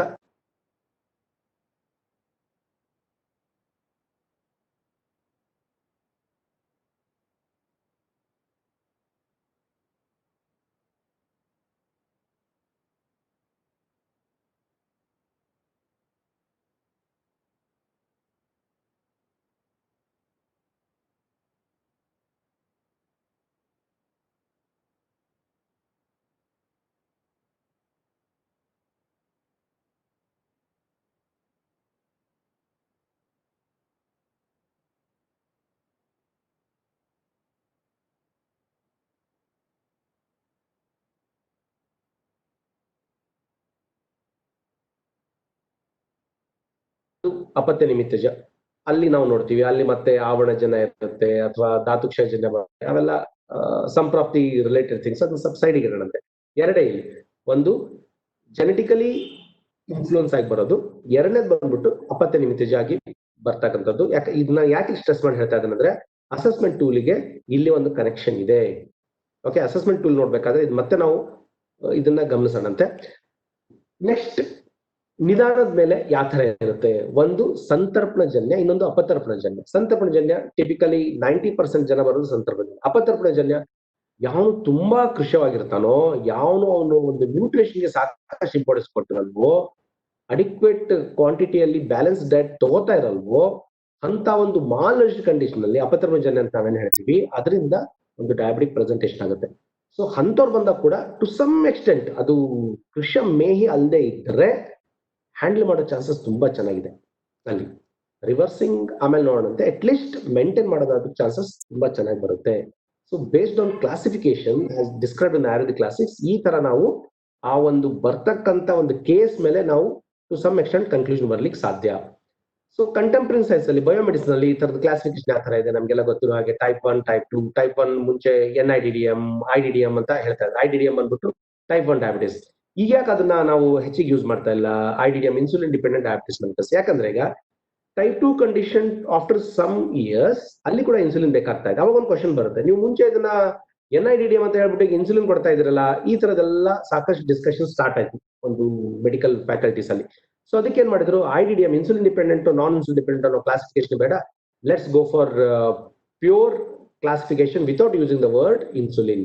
ಅದಕ್ಕೆ ಏನ್ ಮಾಡಿದ್ರು ಟೈಪ್ 1 ಮತ್ತೆ ಟೈಪ್ 2 ಅಂತ. ಹಳೇದು ಏನು IDDM ಅಂತಿತ್ತು ಅದೆಲ್ಲ ಟೈಪ್ 1 ಅಲ್ಲಿ ಬಂತು, NIDDM ಅನ್ನೆಲ್ಲ ಟೈಪ್ 2 ಅಲ್ಲಿ ಬಂತು. ಸೊ ಟೈಪ್ 1 ಯೂಶಲಿ ಜ್ಯುವೆಲಿಯನ್ ಆನ್ಸೆಟ್, ಅಂದ್ರೆ ಚಿಕ್ಕ ಮಕ್ಕಳದಲ್ಲಿ ಬರ್ತಕ್ಕಂಥ ಒಂದು diabetes, somewhere between 4 to 12 years ತುಂಬಾ ಕಾಮನ್ ಆಗಿ ಬರ್ತಕ್ಕಂಥ ಒಂದು ಕಂಡೀಷನ್. ಸೊ ಇಂಥವರಿಗೆ ಆಬ್ವಿಯಸ್ಲಿ ಇನ್ಸುಲಿನ್ ಬೇಕೇ ಆಗೇ ಆಗುತ್ತೆ. ಸೊ ಈ ಕೇಸಸ್ ನ ಅಟ್ಲೀಸ್ಟ್ ನನ್ನ ಕ್ಲಿನಿಕಲ್ ಪ್ರಾಕ್ಟೀಸ್ ಅಲ್ಲಿ ನಾನು ಜಾಸ್ತಿ ಚಾಲೆಂಜಸ್ ತೊಗೊಳಕ್ ಹೋಗಲ್ಲ. ಒಂದು 15-20 ನಾನು ಹ್ಯಾಂಡಲ್ ಮಾಡಿರ್ಬೋದು ಇವನ್ ನಂದು ಒಂದು 28 ವರ್ಷದ ಕ್ಲಿನಿಕಲ್ ಪ್ರಾಕ್ಟೀಸ್ ಅಲ್ಲಿ. ಬಟ್ ಯಾವುದಕ್ಕೂ ನನ್ಗೆ ಒಳ್ಳೆ ರಿಸಲ್ಟ್ ಕೊಡ್ಲಿಕ್ಕೆ ಆಗ್ಲಿಲ್ಲ. ನಾನು ಫ್ರಾಂಕ್ ಆಗಿ ಹೇಳ್ತಾ ಇದ್ದೀನಿ, ಈ ಒಂದು ಕ್ಯಾಟಗರಿಯಲ್ಲಿ ನನಗೆ ರಿಸಲ್ಟ್ ತೋರಿಸ್ಲಿಕ್ಕೆ ಆಗ್ಲಿಲ್ಲ. ಟು ಸಮ್ ಎಕ್ಸ್ಟೆಂಟ್ ಮೇಂಟೈನ್ ಮಾಡಿದೆ, ಅಲ್ಟಿಮೇಟ್ಲಿ ಒಂದು ಫ್ಯೂ ಮಂತ್ಸ್ ಮೇಂಟೈನ್ ಆಯ್ತು. ಆಮೇಲೆ ಮತ್ತೆ ಶುಗರ್ ವ್ಯಾಲ್ಯೂಸ್, ನಾ ಇನ್ಸುಲಿನ್ ಡೋಸ್ ಕಡಿಮೆ ಮಾಡ್ತಾ ಇದ್ದೆ ಆ ಪೇಷಂಟ್, ಮತ್ತೆ ಅದು ಇನ್ಕ್ರೀಸ್ ಆಗ್ತಾ ಹೋಯ್ತು. ಈವನ್ ಪಿಡಿಯಾಟ್ರಿಷಿಯನ್ ಸಪೋರ್ಟ್ ತಗೊಂಡು ಕೂಡ ನಾನು ಮಾಡಿದ್ರು ಕೂಡ ನಂಗೆ ಸಕ್ಸಸ್ ಆಗ್ಲಿಕ್ಕೆ ಆಗ್ಲಿಲ್ಲ ಆ ಒಂದು ಟೈಪ್ 1 ಕಂಡೀಷನ್ ಅಲ್ಲಿ. ಸೊ ನಂದೇ ಆದ ಒಂದು ಲಿಮಿಟೇಷನ್ಸ್ ಇದೆ. ಯಾರಾದ್ರೂ ಅದರಲ್ಲಿ ಒಳ್ಳೆ ಒಂದು ಸಫಲತೆ ಕಂಡ್ರೆ hats off to that person. ನಾನೇ ಪರ್ಸನಲ್ ಆಗಿ ಹೋಗ್ಬಿಟ್ಟು ಅವರಲ್ಲಿ ಇರ್ತಕ್ಕಂಥ ಒಂದು ಆ ಕಲೆನ ಕಲಿಕ್ಕೆ ಇಷ್ಟಪಡ್ತೇನೆ. ಅವ್ರಿಗೆ ಏನೆಲ್ಲ ಫಾರ್ಮುಲಾಸ್ ಅದೇನ ಅಪ್ರೋಚ್ ಮಾಡ್ಲಿಕ್ಕೆ ಅವ್ರು ಮಾಡ್ತಾ ಇದಾರೆ ಅಂತ ನೋಡ್ಲಿಕ್ಕೆ ನನ್ಗೆ ತುಂಬಾ ಖುಷಿ ಆಗುತ್ತೆ. ಯಾಕಂದ್ರೆ ಅದು ತುಂಬಾ challenging condition. Type 2 yes, N number of cases ಇಲ್ಲಿ ನಾವು ರಿವರ್ಸ್ ಮಾಡ್ಬೋದು. ನಾನು ಮಾಡಿದ್ದೀನಿ ಕೂಡ ನನ್ನ ಪರ್ಸನಲ್ ಒಂದು ಎಕ್ಸ್ಪೀರಿಯನ್ಸ್ ಅಲ್ಲಿ. ಸುಮಾರು ಪೇಷಂಟ್ಸ್ ಇನ್ಸುಲಿನ್ ಇಂದ ನಾನ್ ಇನ್ಸುಲಿನ್ ಅವ್ರಿಗೆ ಕನ್ವರ್ಟ್ ಮಾಡ್ಬಿಟ್ಟು, ನಾನ್ ಇನ್ಸುಲಿನ್ ಅಲ್ಲಿ ಮೆಡಿಸಿನ್ ಕ್ವಾಂಟಿಟಿ ಅದ್ರ ಡೋಸ್ ಕಡಿಮೆ ಮಾಡ್ಬಿಟ್ಟು, ಅಲೋಪತಿ ಮೆಡಿಸಿನ್ ಇಂದ ಆಯುರ್ವೇದಿಕ್ ಮೆಡಿಸಿನ್ ತಂದು ಆಯುರ್ವೇದಿಕ್ ಮೆಡಿಸಿನ್ ಕಂಪ್ಲೀಟ್ ಆಗಿ ಬಿಡಿಸಿರೋ ಹತ್ತಾರು ಎಕ್ಸಾಂಪಲ್ಸ್ ನನ್ನ ಪೇಷಂಟ್ ಪಾಪ್ಯುಲೇಷನ್ಸ್ ಅಲ್ಲಿ ಇದೆ. ಅವರು 3 ತಿಂಗಳಿಗೆ 6 ತಿಂಗಳ ನಂತರ ಬರ್ತಾರೆ. ಇದಕ್ಕೆ ಅವ್ರ ರಿಪೋರ್ಟ್ ತೋರಿಸ್ಕೊಂಡು ಹೋಗ್ಲಿಕ್ಕೆ ಬರ್ತಾರೆ. ಅದನ್ನ ನೋಡ್ಬಿಟ್ಟು ಎಸ್ ಕರೆಕ್ಟ್ ಆಗಿದೆ ಅಂತ ನನ್ನ ಕಡೆಯಿಂದ ಒಂದು ಗ್ರೀನ್ ಸಿಗ್ನಲ್ ತಗೊಂಡು ಹೋಗ್ಲಿಕ್ಕೆ ಬರ್ತಾರೆ. ಕಂಪ್ಲೀಟ್ ಆಗಿ ರಿವರ್ಸ್ ಆಗಿದೆ. ಕೆಲವೊಂದು ಜನಕ್ಕೆ ರಿವರ್ಸ್ ಆಗ್ಬಿಟ್ಟು ಮತ್ತೆ ರಿಕರ್ ಆಗಿದೆ ಆಫ್ಟರ್ 1 or 2 years. ಇನ್ನು ಕೆಲವೊಂದು ಜನಕ್ಕೆ ರಿವರ್ಸ್ ಆಗಿ ಮೇಂಟೈನ್ ಆಗ್ತಾ ಹೋಗ್ತಾ ಇದೆ ನಾರ್ಮಲ್ ಫಿಸಿಯೋಲಾಜಿಕಲ್ ಸ್ಟೇಟಸ್ ಅಲ್ಲಿ, provided they adhere to lifestyle and dietary modification. ಯಾವ್ದವ್ರಿಗೆ ನಾನು ಒಂದು ಅನಕ್ಷರ ಕೊಟ್ಟಿರ್ತೀನಿ ಅವ್ರಿಗೆ ಏನ್ ಫಾಲೋ ಮಾಡ್ಬೇಕಂತ, ಅದನ್ನ ಫಾಲೋ ಮಾಡ್ತಿರ್ಬೇಕಾದ್ರೆ. ಸೊ ಇವೆರಡರ ಮಧ್ಯದಲ್ಲಿ ಇನ್ನೊಂದು ಟೈಪ್ 1.5 ಅಂದ್ರೆ 1.5 ಟೈಪ್ ಡಯಾಬಿಟಿಸ್ ಅಂತ ಇದೆ. ತುಂಬಾ ವಿರಳ. ನಾವು ಯೂಶಲಿ ಇದನ್ನ ಕ್ಲಿನಿಕಲ್ ಪ್ರಾಕ್ಟೀಸ್ ಅಲ್ಲಿ ಮಿಸ್ ಮಾಡ್ಕೋತೀವಿ. ನಾನು ಸುಮಾರು ಸರಿ ಕಂಡೀಷನ್ ಮಿಸ್ ಮಾಡ್ಕೊಂಡು ಪಶ್ಚಾತ್ತಾಪ ಪಟ್ಟಿದ್ದು ಇದೆ. ಇದು ಯಾವ ತರದ್ದು ಅಂತಂದ್ರೆ, ಸ್ಟಾರ್ಟಿಂಗ್ ಬಂದಾಗ ಈ ಪೇಷಂಟ್ ಟೈಪ್ 2 ಡಯಾಬಿಟಿಸ್ ತರನೇ ಪ್ರೆಸೆಂಟ್ ಮಾಡ್ತಾರೆ. ಸ್ವಲ್ಪ ದಪ್ಪ ಇರ್ಬೋದು, ನೀವು ಮೆಡಿಸಿನ್ಸ್ ಕೊಟ್ಕೊಳ್ಳೆ ಸೂಪರ್ ಡೂಪರ್ ರೆಸ್ಪಾನ್ಸ್, 400-600 ಇದ್ದಿದ್ದು ಸಡನ್ ಆಗಿ 150-200 ಬಂದ್ಬಿಡ್ತಾರೆ. ಎಷ್ಟು ದಿನ? 6 ತಿಂಗಳು 9 ತಿಂಗಳು. ಆಮೇಲೆ ಸಡನ್ ಆಗಿ ಶುಗರ್ ಜಾಸ್ತಿ ಆಗುತ್ತೆ, ಏನ್ ಮಾಡಿದ್ರು ಕಂಟ್ರೋಲ್ ಆಗಲ್ಲ, ಇನ್ಸುಲಿನ್ ಹಾಕ್ಲೇಬೇಕಾಗುತ್ತೆ. ಆ ಕಂಡೀಷನ್ ಬಂದ್ಬಿಟ್ಟು ಟೈಪ್ 1.5. ಸೊ ಇದು ಸಾಮಾನ್ಯವಾಗಿ 30 years ಏಜ್ ಗ್ರೂಪ್ ಅಲ್ಲಿ ಬರ್ತಕ್ಕಂಥ 1.5 ಡಯಾಬಿಟಿಸ್. ಇದು ಟೈಪ್ 1.5 ಅಂತ ಹೇಳ್ತಾರೆ, 1.5 ಡಯಾಬಿಟಿಸ್ ಅಂತ ಹೇಳ್ತಾರೆ. ಸೊ ನಿಮ್ ಪೇಷಂಟ್ಸ್ ಏನಾದ್ರು ಡಯಾಬಿಟಿಸ್ ಆನ್ಸೆಟ್ ಆಗಿರೋ ಏಜ್ ಅರೌಂಡ್ 30 years ಆಚೆ ಈಚೆ ಇತ್ತಂದ್ರೆ ಬಿ ಕೇರ್ಫುಲ್. ಯಾವ್ದಕ್ಕೂ ಅಶ್ಯೂರೆನ್ಸ್ ಕೊಡ್ಲಿಕ್ಕೆ ಹೋಗ್ಬೇಡಿ. ಯಾಕೆ? You don't know, it can be a typical case of type 2 or it can be 1.5. 1.5 ಏನಾದ್ರು ಇತ್ತಂದ್ರೆ ಇನ್ಸುಲಿನ್ ಬೇಕೇ ಆಗುತ್ತೆ, ಬೇರೆ ಯಾವ ರಾಮಬಾಣನು ಅಲ್ಲಿ ಉಪಯೋಗ ಮಾಡ್ಲಿಕ್ಕೆ ಆಗೋದೇ ಇಲ್ಲ ಟೈಪ್ 1.5 ಇದ್ದಾಗ. ಸೊ ಆ ಒಂದು ಏಜ್ ಗ್ರೂಪ್ ಅಲ್ಲಿ ಬರೋ ಪೇಷಂಟ್ಸ್ಗೆ ಈ ಒಂದು ಕ್ಲಾಸಿಫಿಕೇಶನ್ ಕ್ರೈಟೀರಿಯಾ ಪ್ರಕಾರ ಯಾವುದು ಅಶ್ಯೂರೆನ್ಸ್ ಕೊಡ್ಲಿಕ್ಕೆ ಹೋಗ್ಬೇಡಿ. ನೆಕ್ಸ್ಟ್ ಗೆಸ್ಟೇಷನಲ್ ಡಯಾಬಿಟಿಸ್, ಪ್ರೆಗ್ನೆನ್ಸಿಯಲ್ಲಿ ಬರ್ತಕ್ಕಂಥ ಡಯಾಬಿಟಿಸ್. ಈ ಕಂಡೀಷನ್ಸ್ ನ ಟ್ರೀಟ್ ಮಾಡೋದೇ ಇಲ್ಲ, ಯಾಕಂದ್ರೆ ನಂದೇ ಆದ ನನ್ನ ಲಿಮಿಟೇಷನ್ಸ್ ಇದೆ. ಸೊ ಯೂಶಲಿ ಈ ಕಂಡೀಷನ್ಸ್ ನಾನು ಗೈನಕಾಲಜಿಸ್ಟ್ ರೆಫರ್ ಮಾಡ್ತೀನಿ. ಈವನ್ ಆಯುರ್ವೇದಿಕ್ ಗೈನಕಾಲಜಿಸ್ಟ್ ಕೂಡ ಇಲ್ಲಿ ಸಕ್ಸಸ್ ರೇಟ್ ನನ್ನ ಒಂದು ಅಬ್ಸರ್ವೇಷನ್ ಅಲ್ಲಿ ತುಂಬಾನೇ ಕಡಿಮೆ. ಸೊ ಅದೇನಾದ್ರೂ ವ್ಯಾಲ್ಯೂ ಜಾಸ್ತಿ ಇತ್ತಂದ್ರೆ ಆಬ್ವಿಯಸ್ಲಿ ಇನ್ಸುಲಿನ್ ಹೋಗಬೇಕಾಗುತ್ತೆ. ಬೇರೆ ಓರಲ್ ಮೆಡಿಕೇಶನ್ಸ್ ಅಪ್ಲಿಕೇಶನ್ಸ್ ಕೂಡ ಅಲ್ಲಿ ತುಂಬಾ ಕಡಿಮೆ ಇರುತ್ತೆ. ಸೊ ಬೇರೆ ಕಾಸಸ್ ಇನ್ಕ್ಲೂಡ್ ಡಯಾಬಿಟಿಸ್ ಬರೋ ಚಾನ್ಸ್ ಇರುತ್ತೆ. ಪ್ಯಾಂಕ್ರಿಯಾಟಿಕ್ ಡಿಸೀಸ್ ಆಗಿರ್ಬೋದು, ಅಂದ್ರೆ ಪ್ಯಾಂಕ್ರಿಯಾಟಿಕ್ ಸಿಸ್ಟ್ ಬರ್ಬೋದು, ಅಥವಾ ಟ್ಯೂಮರ್ ಬರ್ಬೋದು ಪ್ಯಾಂಕ್ರಿಯಾಸ್, ಅಥವಾ ಪ್ಯಾಂಕ್ರಿಯಾಸ್ ಇನ್ಫೆಕ್ಷನ್ ಆಗಿರ್ಬೋದು. ಎಸ್ಪೆಷಲಿ ನಿಮ್ಮ ಹತ್ರ ಯಾರಾದ್ರೂ ಒಂದು ಪೇಷಂಟ್ ಸ್ವಲ್ಪ ತಳ್ಳಿಗಿರೋ ಅಥವಾ ಜ್ಯುವೆಲಿಯನ್ ಆನ್ಸೆಟ್ ಆಗಿರೋ ಪೇಷಂಟ್ ಬಂದಾಗ ಒಂದ್ ಹಿಸ್ಟ್ರಿ ಕೇಳೋದು ಮರಿಬೇಡಿ. ಚಿಕ್ಕವರಿದ್ದಾಗ ಏನಾದ್ರು ಮಮ್ಸ್ ಬಂದಿತ್ತಾ, ಮಂಗನ ಬಾವು ಏನಾದ್ರು ಬಂದಿತ್ತಾ ಅವರಿಗೆ ಅಂತ. ಯಾಕಂದ್ರೆ ಈ salivary gland structure, cytology structure plus pancreas structure ಎರಡು ಸೇಮ್ ಇದೆ. ಇನ್ ಕೇಸ್ ಏನಾದ್ರೂ ಮಮ್ಸ್ ಅಲ್ಲಿ ಬಂದಿರೋ ವೈರಸ್ ಅಟ್ಯಾಕ್ ಆದಾಗ ಆ ಸೆಲ್ಲರ್ ಸ್ಟ್ರಕ್ಚರಲ್ ಇದು ಐಡೆಂಟಿಕಲ್ ಇರೋದ್ರಿಂದ ಪ್ಯಾಂಕ್ರಿಯಾಸ್ಗೂ ಅಟ್ಯಾಕ್ ಮಾಡುತ್ತೆ. ಸೊ ಅವಾಗಲ್ಲಿ ಡಯಾಬಿಟಿಸ್ ಆನ್ಸೆಟ್ ಆಗುತ್ತೆ. ನಾಟ್ ಓನ್ಲಿ ಪ್ಯಾಂಕ್ರಿಯಾಸ್, ಈವನ್ ಊಫ್ರೈಟಿಸ್ ಮತ್ತೆ ಆರ್ಕಾಟಿಸ್ ಕೂಡ ಅದೇ ಕಾರಣ. ಎಸ್ಪೆಷಲಿ ಮೇಲ್ ಇನ್ಫರ್ಟಿಲಿಟಿ ಅಥವಾ ಫಿಮೇಲ್ ಇನ್ಫರ್ಟಿಲಿಟಿ ಬಂದಾಗ ಒಂದು ಕ್ವಶನ್, ಚಿಕ್ಕವರಿದ್ದಾಗ ಮಂಗನ ಬಾವು ಏನಾದ್ರು ಬಂದಿತ್ತಾ? ಇನ್ ಕೇಸ್ ಬಂದಿದ್ರೆ ಎಸ್, ಆ ವೈರಲ್ಗೆ ನಾವು ಲಿಂಕ್ ಮಾಡೋ ಒಂದು ಚಾನ್ಸಸ್ ಇರುತ್ತೆ ಅಲ್ಲಿ. ಸೊ ಪ್ಯಾಂಕ್ರಿಯಾಟಿಕ್ ಡಿಸೀಸಸ್ ಇದ್ದಾಗ ಹ್ಯಾಂಡಲ್ ಮಾಡೋದು ತುಂಬಾನೇ ಕಷ್ಟ ಆಗುತ್ತೆ. ಅಫ್ಕೋರ್ಸ್ ಅದು ನೀವು ಪೇಷಂಟ್ ಜೊತೆಗೆ ಕಾನ್ಸ್ಟೆಂಟ್ ಟಚ್ ಅಲ್ಲಿ ನಿಮ್ಗೆ ಗೊತ್ತಾಗುತ್ತೆ. ಫಸ್ಟ್ 2-3 months ಅಲ್ಲೇ ಅದು ಯಾವುದೇ ರೀತಿಯಾದ ಓರಲ್ ಮೆಡಿಕೇಶನ್ ರೆಸ್ಪಾಂಡ್ ಆಗೋದೇ ಇಲ್ಲ, ಇನ್ಸುಲಿನ್ ಬೇಕಾಗುತ್ತೆ. ಆಮೇಲೆ ಒಂದೊಂದೇ ಕಾಂಪ್ಲಿಕೇಶನ್ ಆದಾಗ ಹೋದಾಗ ಕೊನೆಗೆ ಸ್ಕ್ಯಾನ್ ಮಾಡಿಸಿದಾಗ ಗೊತ್ತಾಗೋದು ಇಲ್ಲ, ಅದು ಪ್ಯಾಂಕ್ರಿಯಾಟಿಕ್ ಒಂದು ಪ್ಯಾಥಾಲಜಿಯಿಂದ ಡಯಾಬಿಟಿಸ್ ಬಂದಿರೋದು. ಅದೇ ತರ ಹಾರ್ಮೋನ್ ವೇರಿಯೇಷನ್ ಬರುತ್ತೆ, ಕೆಲವೊಂದ್ಸರಿ ಡ್ರಗ್ ಇಂಡ್ಯೂಸ್ ಡಯಾಬಿಟಿಸ್ ಆಗುತ್ತೆ, ಕೆಲವೊಂದು ಸ್ಟೆರಾಯ್ಡ್ಸ್ ಎಲ್ಲ ಯೂಸ್ ಮಾಡೋದ್ರಿಂದ. ಇದಂತೂ ಸುಮಾರು ಸರಿ ನಾವು ನಮ್ಮ ಕ್ಲಿನಿಕಲ್ ಪ್ರಾಕ್ಟೀಸ್ ಅಲ್ಲಿ ನೋಡಿರ್ತೀವಿ. ನಿಮ್ಗೆಲ್ಲ ಗೊತ್ತಿರೋ ಹಾಗೆ PCOD-ಗೆ ಮೆಟ್ಫಾರ್ಮಿನ್ ಒಂದು ಡ್ರಗ್ ಆಫ್ ಚಾಯ್ಸ್ ಇರುತ್ತೆ. ಸೊ ಗೈನಕಾಲಜಿ ಬಯೋಮೆಡಿಸಿನ್ ಪ್ರಾಕ್ಟೀಸ್ ಅಲ್ಲಿ ಮೆಟ್ಫಾರ್ಮಿನ್ ಕೊಟ್ಟಿರ್ತಾರೆ. ಬಟ್ ಈ metformin is also one of the choice of drug for diabetic management. ಏನಾಗುತ್ತೆ, ಈ ಇನ್ಸುಲಿನ್ ರೆಸಿಸ್ಟೆನ್ಸ್ ನ ಕಡಿಮೆ ಮಾಡ್ತಾ ಮಾಡ್ತಾ ನ್ಯಾಚುರಲ್ ಒಂದು ರೆಸಿಸ್ಟೆನ್ಸ್ ಆಫ್ ಪವರ್ ಕೂಡ ಅದು ಮಿನಿಮೈಸ್ ಮಾಡಬಹುದು ಚಾನ್ಸಸ್ ಇದೆ. ಸೊ PCOD ಕಂಡೀಷನ್, ಅಫ್ಕೋರ್ಸ್ ನಾನು ಮೆಡಿಸಿನ್ ಇಂದ ಇಂಡ್ಯೂಸ್ ಆಗ್ತದೆ ಅಂತ ಹೇಳ್ತಾ ಇಲ್ಲ, ಬಟ್ PCOD ಇರೋ ಪೇಷಂಟ್ಸ್ ಅವ್ರು ತಗೊಳ್ಳೋ ಒಂದು ಅಪ್ರೋಚ್ ಇಂದ later part of their life ಅಲ್ಲಿ ಡಯಾಬಿಟಿಕ್ ಬರೋ ಎಲ್ಲಾ ಸಾಧ್ಯತೆ ಇದೆ. ಇನ್ನೊಂದು ಅಬ್ಸರ್ವೇಷನ್ ಅಂದ್ರೆ, ನಿಮ್ಗೆ ಯಾರಾದ್ರೂ ಹೈಪರ್ಟೆನ್ಸಿವ್ ಪೇಷಂಟ್ಸ್ ಆಗಿದ್ರೆ ಅವ್ರನ್ನ ಟೈಟ್ ಆಗಿ ಹಿಡ್ಕೊಳ್ಳಿ. ಯಾಕಂದ್ರೆ sooner or later they are going to be your next customers for diabetes. Sorry, customer ಅನ್ನೋ ವರ್ಡ್ ಯೂಸ್ ಮಾಡ್ತಾ ಇದ್ದೀನಿ, ಅದೇನೋ ಫ್ಲೋ ಅಲ್ಲಿ ಬಂದ್ಬಿಡ್ತು. Okay, so hypertensive patients next diabetes ಆಗೋ ಸಾಧ್ಯತೆ ಇರುತ್ತೆ. ಸೊ ಆಬ್ವಿಯಸ್ಲಿ ಕನ್ವರ್ಟ್ ಆಗೋ ಚಾನ್ಸ್ ಇರುತ್ತೆ. ಯಾಕಂದ್ರೆ ಕೆಲವೊಂದು ರಿಸರ್ಚ್ ಪೇಪರ್ಸ್ ಅಲ್ಲಿ ಹೇಳೋ ಪ್ರಕಾರ ಸರ್ಟನ್ ಆಂಟಿ ಹೈಪರ್ಟೆನ್ಸಿವ್ ಡ್ರಗ್ಸ್ ಅಥವಾ ಯಾವುದೇ ಒಂದು ಮೆಟಬಾಲಿಸಮ್ ನ ಕರೆಕ್ಷನ್ ಮಾಡ್ತಕ್ಕಂತ ಅಪ್ರೋಚ್ ಏನಿದೆ, ಅದು ಕಾರ್ಬೋಹೈಡ್ರೇಟ್ ಮೆಟಬಾಲಿಸಮ್ ಮೇಲೆ ಕೂಡ ಅದ್ರದ್ದು ಎಫೆಕ್ಟ್ ಆಗ್ಬಿಟ್ಟು down the line they will land up with diabetes ಅಂತ ಒಂದು ರಿಸರ್ಚ್ ಔಟ್ಕಮ್ಸ್ ಬಂದಿದೆ. ಮಿಸ್ಲೆನಿಯಸ್ ಇದಲ್ದೇನೋ ಬೇರೆ ಬೇರೆ ಕಾರಣಗಳಿರುತ್ತೆ, ಲೈಕ್ ಹೈಪೋಥಾಲಮಸ್ ಅಲ್ಲೋ ಅಥವಾ ಪೀನಲ್ ಗ್ಲ್ಯಾಂಡ್ ಅಲ್ಲಿ ಏನಾದ್ರು ಟ್ಯೂಮರ್ಸ್ ಬಂದಾಗ ಅವಾಗ ಕೂಡ ಈ ಆಕ್ಸಿಸ್ ಅಲ್ಲಿ ಸ್ವಲ್ಪ ವೇರಿಯೇಷನ್ ಬಂದ್ಬಿಟ್ಟು ಇನ್ಸುಲಿನ್ ಪ್ರೊಡಕ್ಷನ್ ಹ್ಯಾಂಪರ್ ಆಗ್ಬಿಟ್ಟು ಅವಾಗ ಕೂಡ ಡಯಾಬಿಟಿಸ್ ಬರೋ ಚಾನ್ಸಸ್ ಇರುತ್ತೆ. ಸೊ ಈ ಅದರ್ ಕಾಸಸ್ ಬಗ್ಗೆ ಹೆಚ್ಚಿಗೆ ಗಮನ ಹರಿಸಿದ್ರೆ, ಟೈಪ್ 2 ನೀವು ಜಾಸ್ತಿ ಫೋಕಸ್ ಮಾಡಿ ಹೋದ್ರೆ 90% ಅಲ್ಲೇ ಕವರ್ ಆಗುತ್ತೆ. Most of your diabetic population patients will belonging to type 2 DM. So ಇದು ಕ್ಲಿನಿಕಲ್ ಎಕ್ಸ್ಪ್ರೆಷನ್ಸ್ ಹೇಗಿರುತ್ತೆ?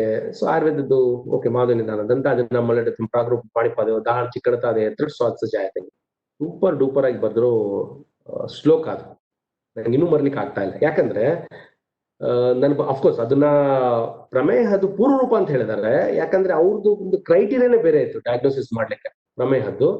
ಈಗ ನಾವು ಸ್ವಲ್ಪ ಮುಂಚಿತವಾಗಿನೇ ಆ ಒಂದು ಅಸೆಸ್ಮೆಂಟ್ ಟೂಲ್ ನ ಇಟ್ಕೊಂಡ್ಬಿಟ್ಟು ನಾವು ಮುಂಚಿತವಾಗಿನೇ ಅದನ್ನ ನೋಡ್ತಾ ಇದೀವಿ. ಸೊ ಹಾಗಾಗಿ ಈಗ ನಂದು ಹೇಗಾಗಿದೆ ಅಂದ್ರೆ, ಕಾಮಲೆ ಕಣ್ಣಿಗೆ ಸಾರಿ ಎಲ್ಲ ಹಳದಿ ಕಾಣಿಸುತ್ತೆ, ಕಾಮಲೆ ಕಣ್ಣಿಗೆ ಎಲ್ಲ ಹಳದಿ ಕಾಣಿಸುತ್ತೆ ಅನ್ಸುತ್ತಲ್ಲ, ನಂದು ಹಂಗೆ ಆಗುತ್ತೆ ಪರಿಸ್ಥಿತಿ. ಯಾವುದೇ ಕಂಡೀಷನ್ ಇಟ್ಕೊಂಡು ಪೇಷಂಟ್ ಬಂದ್ರು ನಾವು ಫಸ್ಟ್ ಅವ್ರನ್ನ ಗ್ಲಾಸ್ ಇಟ್ಕೊಂಡು ನೋಡೋದೇ ಡಯಾಬಿಟಿಸ್.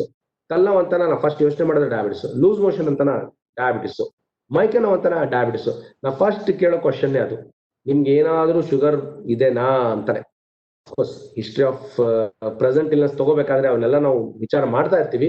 ಬಟ್ ಈಗ ನಂದು ಹೇಗಾಗ್ಬಿಟ್ಟಿದೆ ಅಂದ್ರೆ, ಯಾವುದೇ ಒಂದು ಕ್ರೋನಿಕ್ ಇಲ್ನೆಸ್ ಇತ್ತಂದ್ರೆ ಪೇಷಂಟ್ಗೆ ಎಸ್ಪೆಷಲಿ 30-35 ಮೇಲೆ ಇದ್ದಾಗ ಸ್ವಲ್ಪ ಏನಾದ್ರು BMI ಮೋರ್ ದೆನ್ 27 ಇತ್ತಂದ್ರೆ ನಂದು ಹೋಗೋ ಫಸ್ಟ್ ಕ್ವಶನ್ ಆಟೋಮೆಟಿಕ್ ಆಗಿ ನಾಲ್ಗೆ ಕೇಳೋ ಫಸ್ಟ್ ಕ್ವಶನ್ ಡಯಾಬಿಟಿಸ್ ಏನಾದ್ರು ಇದೆನಾ. ಅಷ್ಟೊಂದು ಕಾಮನ್ ಆಗ್ಬಿಟ್ಟಿದೆ. ಎಸ್ಪೆಷಲಿ ಅಫ್ಕೋರ್ಸ್ ನೀವು ಮಾಡೋ ಪ್ರಾಕ್ಟೀಸ್ ಮಾಡೋ ಲೊಕ್ಯಾಲಿಟಿ ಮೇಲೆ ಡಿಪೆಂಡ್ ಆಗುತ್ತೆ. ನಾನು ಬೆಂಗಳೂರು ಇರೋದ್ರಿಂದ ಬೆಂಗಳೂರಿಗೆ ಡಯಾಬಿಟಿಸ್ ಇನ್ನೊಂದು ಕ್ಯಾಪಿಟಲ್ ಅಂತ ಹೇಳ್ತಾರೆ. ಸೊ ಇಲ್ಲಿ ನಮ್ಗೆ ಸುಮಾರು ಈ ತರ ಪೇಷಂಟ್ಸ್ ಸಿಗೋದ್ರಿಂದ ನಾನು ಫಸ್ಟ್ ಅದನ್ನ ರೂಲ್ ಔಟ್ ಮಾಡ್ಲಿಕ್ಕೆ ನೋಡ್ತೀನಿ. ಆ ಆಂಗಲ್ ಅಲ್ಲಿ ಕ್ವಶನ್ಸ್ ನ ಕೇಳ್ಬಿಟ್ಟು ಫಸ್ಟ್ ಅದನ್ನ ಮೆಂಟಲಿ ಅದನ್ನ ರೂಲ್ ಔಟ್ ಮಾಡ್ಬಿಟ್ಟು ನೆಕ್ಸ್ಟ್ ಬೇರೆ ಅಸೆಸ್ ಮಾಡ್ಲಿಕ್ಕೆ ಹೋಗ್ತೀನಿ. ಸೊ ಯಾವ ತರ ಪ್ರೆಸೆಂಟ್ ಮಾಡ್ತಾನೆ ಡಯಾಬಿಟಿಕ್ ಪೇಷಂಟ್ಸು, ಕೈ ಕಾಲಲ್ಲಿ ಉರಿ ಬರ್ತಾ ಇರೋದಂಗೆ, ನಮ್ದ್ರಲ್ಲಿ ಏನ್ ಹೇಳಿದಾರೆ ಅದೇ ತರದ್ದು ಒಂದು ಫೀಚರ್ಸ್ ನ ನಾವು ಇವತ್ತು ನೋಡ್ತೀವಿ. ಲಾಸ್ ಆಫ್ ವೇಟ್ ಆಗಿ ಬರ್ಬೋದು, ಇನ್ಕ್ರೀಸ್ ಪಾಲಿಯೂರಿಯಾ, ಪಾಲಿಫೇಜಿಯಾ, ಪಾಲಿಡಿಪ್ಸಿಯಾ, ನೀರಡಿಕೆ ಆಗ್ತಾ ಇದೆ ಅಂತ ಬರ್ಬೋದು, ವೀಕ್ನೆಸ್ ಅಂತ ಬರ್ಬೋದು, ಬೆನ್ನವ್ ಅಂತ ಬರ್ಬೋದು, ಪಿಂಪಲ್ಸ್ ಆಗ್ತಿದೆ ಅಂತ ಬರ್ಬೋದು, ಬ್ಲರ್ಡ್ ವಿಷನ್ ಅಂತ ಬರ್ಬೋದು, ರಿಕರೆಂಟ್ ಟೂತೇಕ್ ಅಂತ ಬರ್ಬೋದು. ಈ ತರ ಹಲವಾರು ಕಾರಣಗಳಿಂದ ನಿಮ್ಮ ಹತ್ರ ಅವ್ರು ಪ್ರೆಸೆಂಟ್ ಮಾಡೋ ಚಾನ್ಸ್ ಇದೆ. ರ್ಯಾಶಸ್, ಸ್ಕಿನ್ ರ್ಯಾಶಸ್, ಜೆನಿಟಲ್ ಇನ್ಫೆಕ್ಷನ್ ತುಂಬಾನೇ ಕಾಮನ್. ನನ್ ಹೇಗಾಗಿದೆ ಅಂದ್ರೆ, ಯಾರಾದ್ರೂ ಒಬ್ರು ಜೆನಿಟಲ್ ಇನ್ಫೆಕ್ಷನ್ ಅಂತ ಹೇಳಿದ್ರೆ ನಾನು ಫಸ್ಟ್ ಮಾಡೋ ಕೆಲಸನೇ ಡಯಾಬಿಟಿಸ್ ನ ರೂಲ್ ಔಟ್ ಮಾಡೋದು, if it is around 35-40 years old. ಯಾಕಂದ್ರೆ ಅಷ್ಟು ಕಾಮನ್ ಆಗಿದ್ದಂತ ಎಕ್ಸ್ಪ್ರೆಷನ್ ಬರ್ತಾ ಇದೆ. ಏನಾಗುತ್ತೆ, ಇವೆಲ್ಲ ಲಿಸ್ಟ್ ಅಲ್ಲಿರೋ ಕಂಡೀಷನ್ಸ್ ನ ನಾವು ಅದನ್ನ ಡಯಾಬಿಟಿಸ್ ಅಲ್ಲದೆ ಇದ್ದು ಟ್ರೀಟ್ಮೆಂಟ್ ಮಾಡಕ್ಕೆ ಹೋದ್ರೆ ಟಚ್ ವುಡ್ ಅವನ ಪುಣ್ಯ ಚೆನ್ನಾಗಿದೆ, ಪಾರಾದ. ಇಲ್ಲ ಅಂದ್ರೆ ಡಯಾಬಿಟಿಸ್ ಅವನಿಗೆ ಇತ್ತು, ಶುಗರ್ ವ್ಯಾಲ್ಯೂಸ್ ಜಾಸ್ತಿ ಆಗ್ತಾ ಇತ್ತು, ಬಟ್ ಸ್ಟಿಲ್ ನೆಗ್ಲೆಕ್ಟ್ ಮಾಡ್ಬಿಟ್ಟು ಲಾಸ್ ಆಫ್ ವೇಟ್ಗೆ ಒಂದೇನೋ ಒಂದು ಅಪಟೈಸರ್ನೋ ಅಥವಾ ಒಂದು ಪ್ರೋಟೀನ್ ಪೌಡರ್ ಬರ್ದೆ, ಥರ್ಸ್ಟ್ ಆಗ್ತಾ ಇತ್ತು, ಅದಕ್ಕೆ ಏನೋ ಒಂದು ಬೇರೆ ಕಾರಣ ಇಟ್ಕೊಂಡು ಅದಕ್ಕೊಂದೇನಾದ್ರು ಒಂದು ಇದು ಕೊಟ್ಟೆ, ಬ್ಲಡ್ ವಿಷನ್ಗೆ ಐ ಚೆಕ್ ಮಾಡಿಸ್ಕೊ ಅಂತ ಹೇಳಿ ಇದು ಮಾಡಿದೆ, ಸ್ಕಿನ್ ರ್ಯಾಶಸ್ಗೆ ಒಂದು ಸಿಂಪ್ಟಮೆಟಿಕ್ ನಾನು ರಿಲೀಫ್ ಕೊಡ್ಲಿಕ್ಕೆ ಪ್ರಿಸ್ಕ್ರೈಬ್ ಮಾಡಿದೆ. ಯಾವ ವರ್ಕೌಟ್ ಆಗಲ್ಲ. ಓನ್ಲಿ ಶಾರ್ಟ್ ಟರ್ಮ್ ಬೆನಿಫಿಟ್ ಮಾತ್ರ ಸಿಗೋದು ಅನ್ಲೆಸ್ ಅಂಟಿಲ್ ಅವನ ಇನ್ಕ್ರೀಸ್ ಆಗಿರೋ ಶುಗರ್ ವ್ಯಾಲ್ಯೂಸ್ ರೆಸ್ಪಾಂಡ್ ಆಗಿಲ್ಲ ಅಂದ್ರೆ ಯಾವುದು ರೆಕ್ಟಿಫೈ ಆಗಲ್ಲ. ಡಯಾಬಿಟಿಕ್ ಪೇಷಂಟ್ಸ್ಗೂ ಅಷ್ಟೇ, ಡಯಾಬಿಟಿಕ್ ಇರ್ಲಾರ್ದೇ ಇರೋರು ಬಂದವರಿಗೆ ಅನ್ಡಯಾಗ್ನೋಸ್ ಡಯಾಬಿಟಿಕ್ ಪೇಷಂಟ್ಸ್ ಕೂಡ ಇದು ಕಾಮನ್ ಪ್ರೆಸೆಂಟೇಷನ್ ಸಿನಾರಿಯೋ. ಸೊ ಆಮೇಲೆ ನನ್ನ ಹತ್ರ ಇಲ್ಲಿವರೆಗೆ ಬಂದಿರೋ ಪೇಷಂಟ್ಸ್ ಯಾರು ಟಿಪಿಕಲ್ ಆಗಿ ಸರ್ ವೇಟ್ ಲಾಸ್ ಆಗಿದೆ ಡಯಾಬಿಟಿಸ್ ಇರ್ಬೋದಾ ಅಂತ ನೋಡಿ ಅಂತ ಹೇಳಿಲ್ಲ. ನೀರಡಿಕೆ ಬರ್ತಾ ಇದೆ ಶುಗರ್ ಬಂದಿದೆನಾ ಅಂತ ನೋಡಿ ಚೆಕ್ ಮಾಡ್ಲಿಕ್ಕೆ ಯಾರು ಬಂದಿಲ್ಲ. ಎಲ್ಲ ಆಕ್ಸಿಡೆಂಟಲ್ ಫೈಂಡಿಂಗ್ಸ್, ಎಲ್ಲವಲ್ಲ most of the cases accidental findings. ಕೆಲವೊಬ್ರು ತುಂಬಾ ಹೈಪರ್ ಆಕ್ಟಿವ್ ಆಗಿ ಮನೆಯಲ್ಲಿ ಶುಗರ್ ಇದೆ ಅಂತಂದ್ರೆ ಸುಮ್ಮನೆ ಒಂದು ಸೀನಿಯರ್ ಕೂಡ ಪಿಕ್ ಮಾಡ್ಕೊಂಡು ಗ್ಲೂಕೋಮೀಟರ್ ನೋಡ್ತಾ ಇರ್ತಾರೆ. ಅಷ್ಟೊಂದು ಅವೇರ್ನೆಸ್ ಜನರ ಹತ್ರ ಕೆಲವೊಂದು ಲೆವೆಲ್ ಬಂದಿದೆ, ಕೆಲವೊಂದು ಗ್ರೂಪ್ ಆಫ್ ಪೀಪಲ್ ಅಲ್ಲಿ ಅದಿದೆ.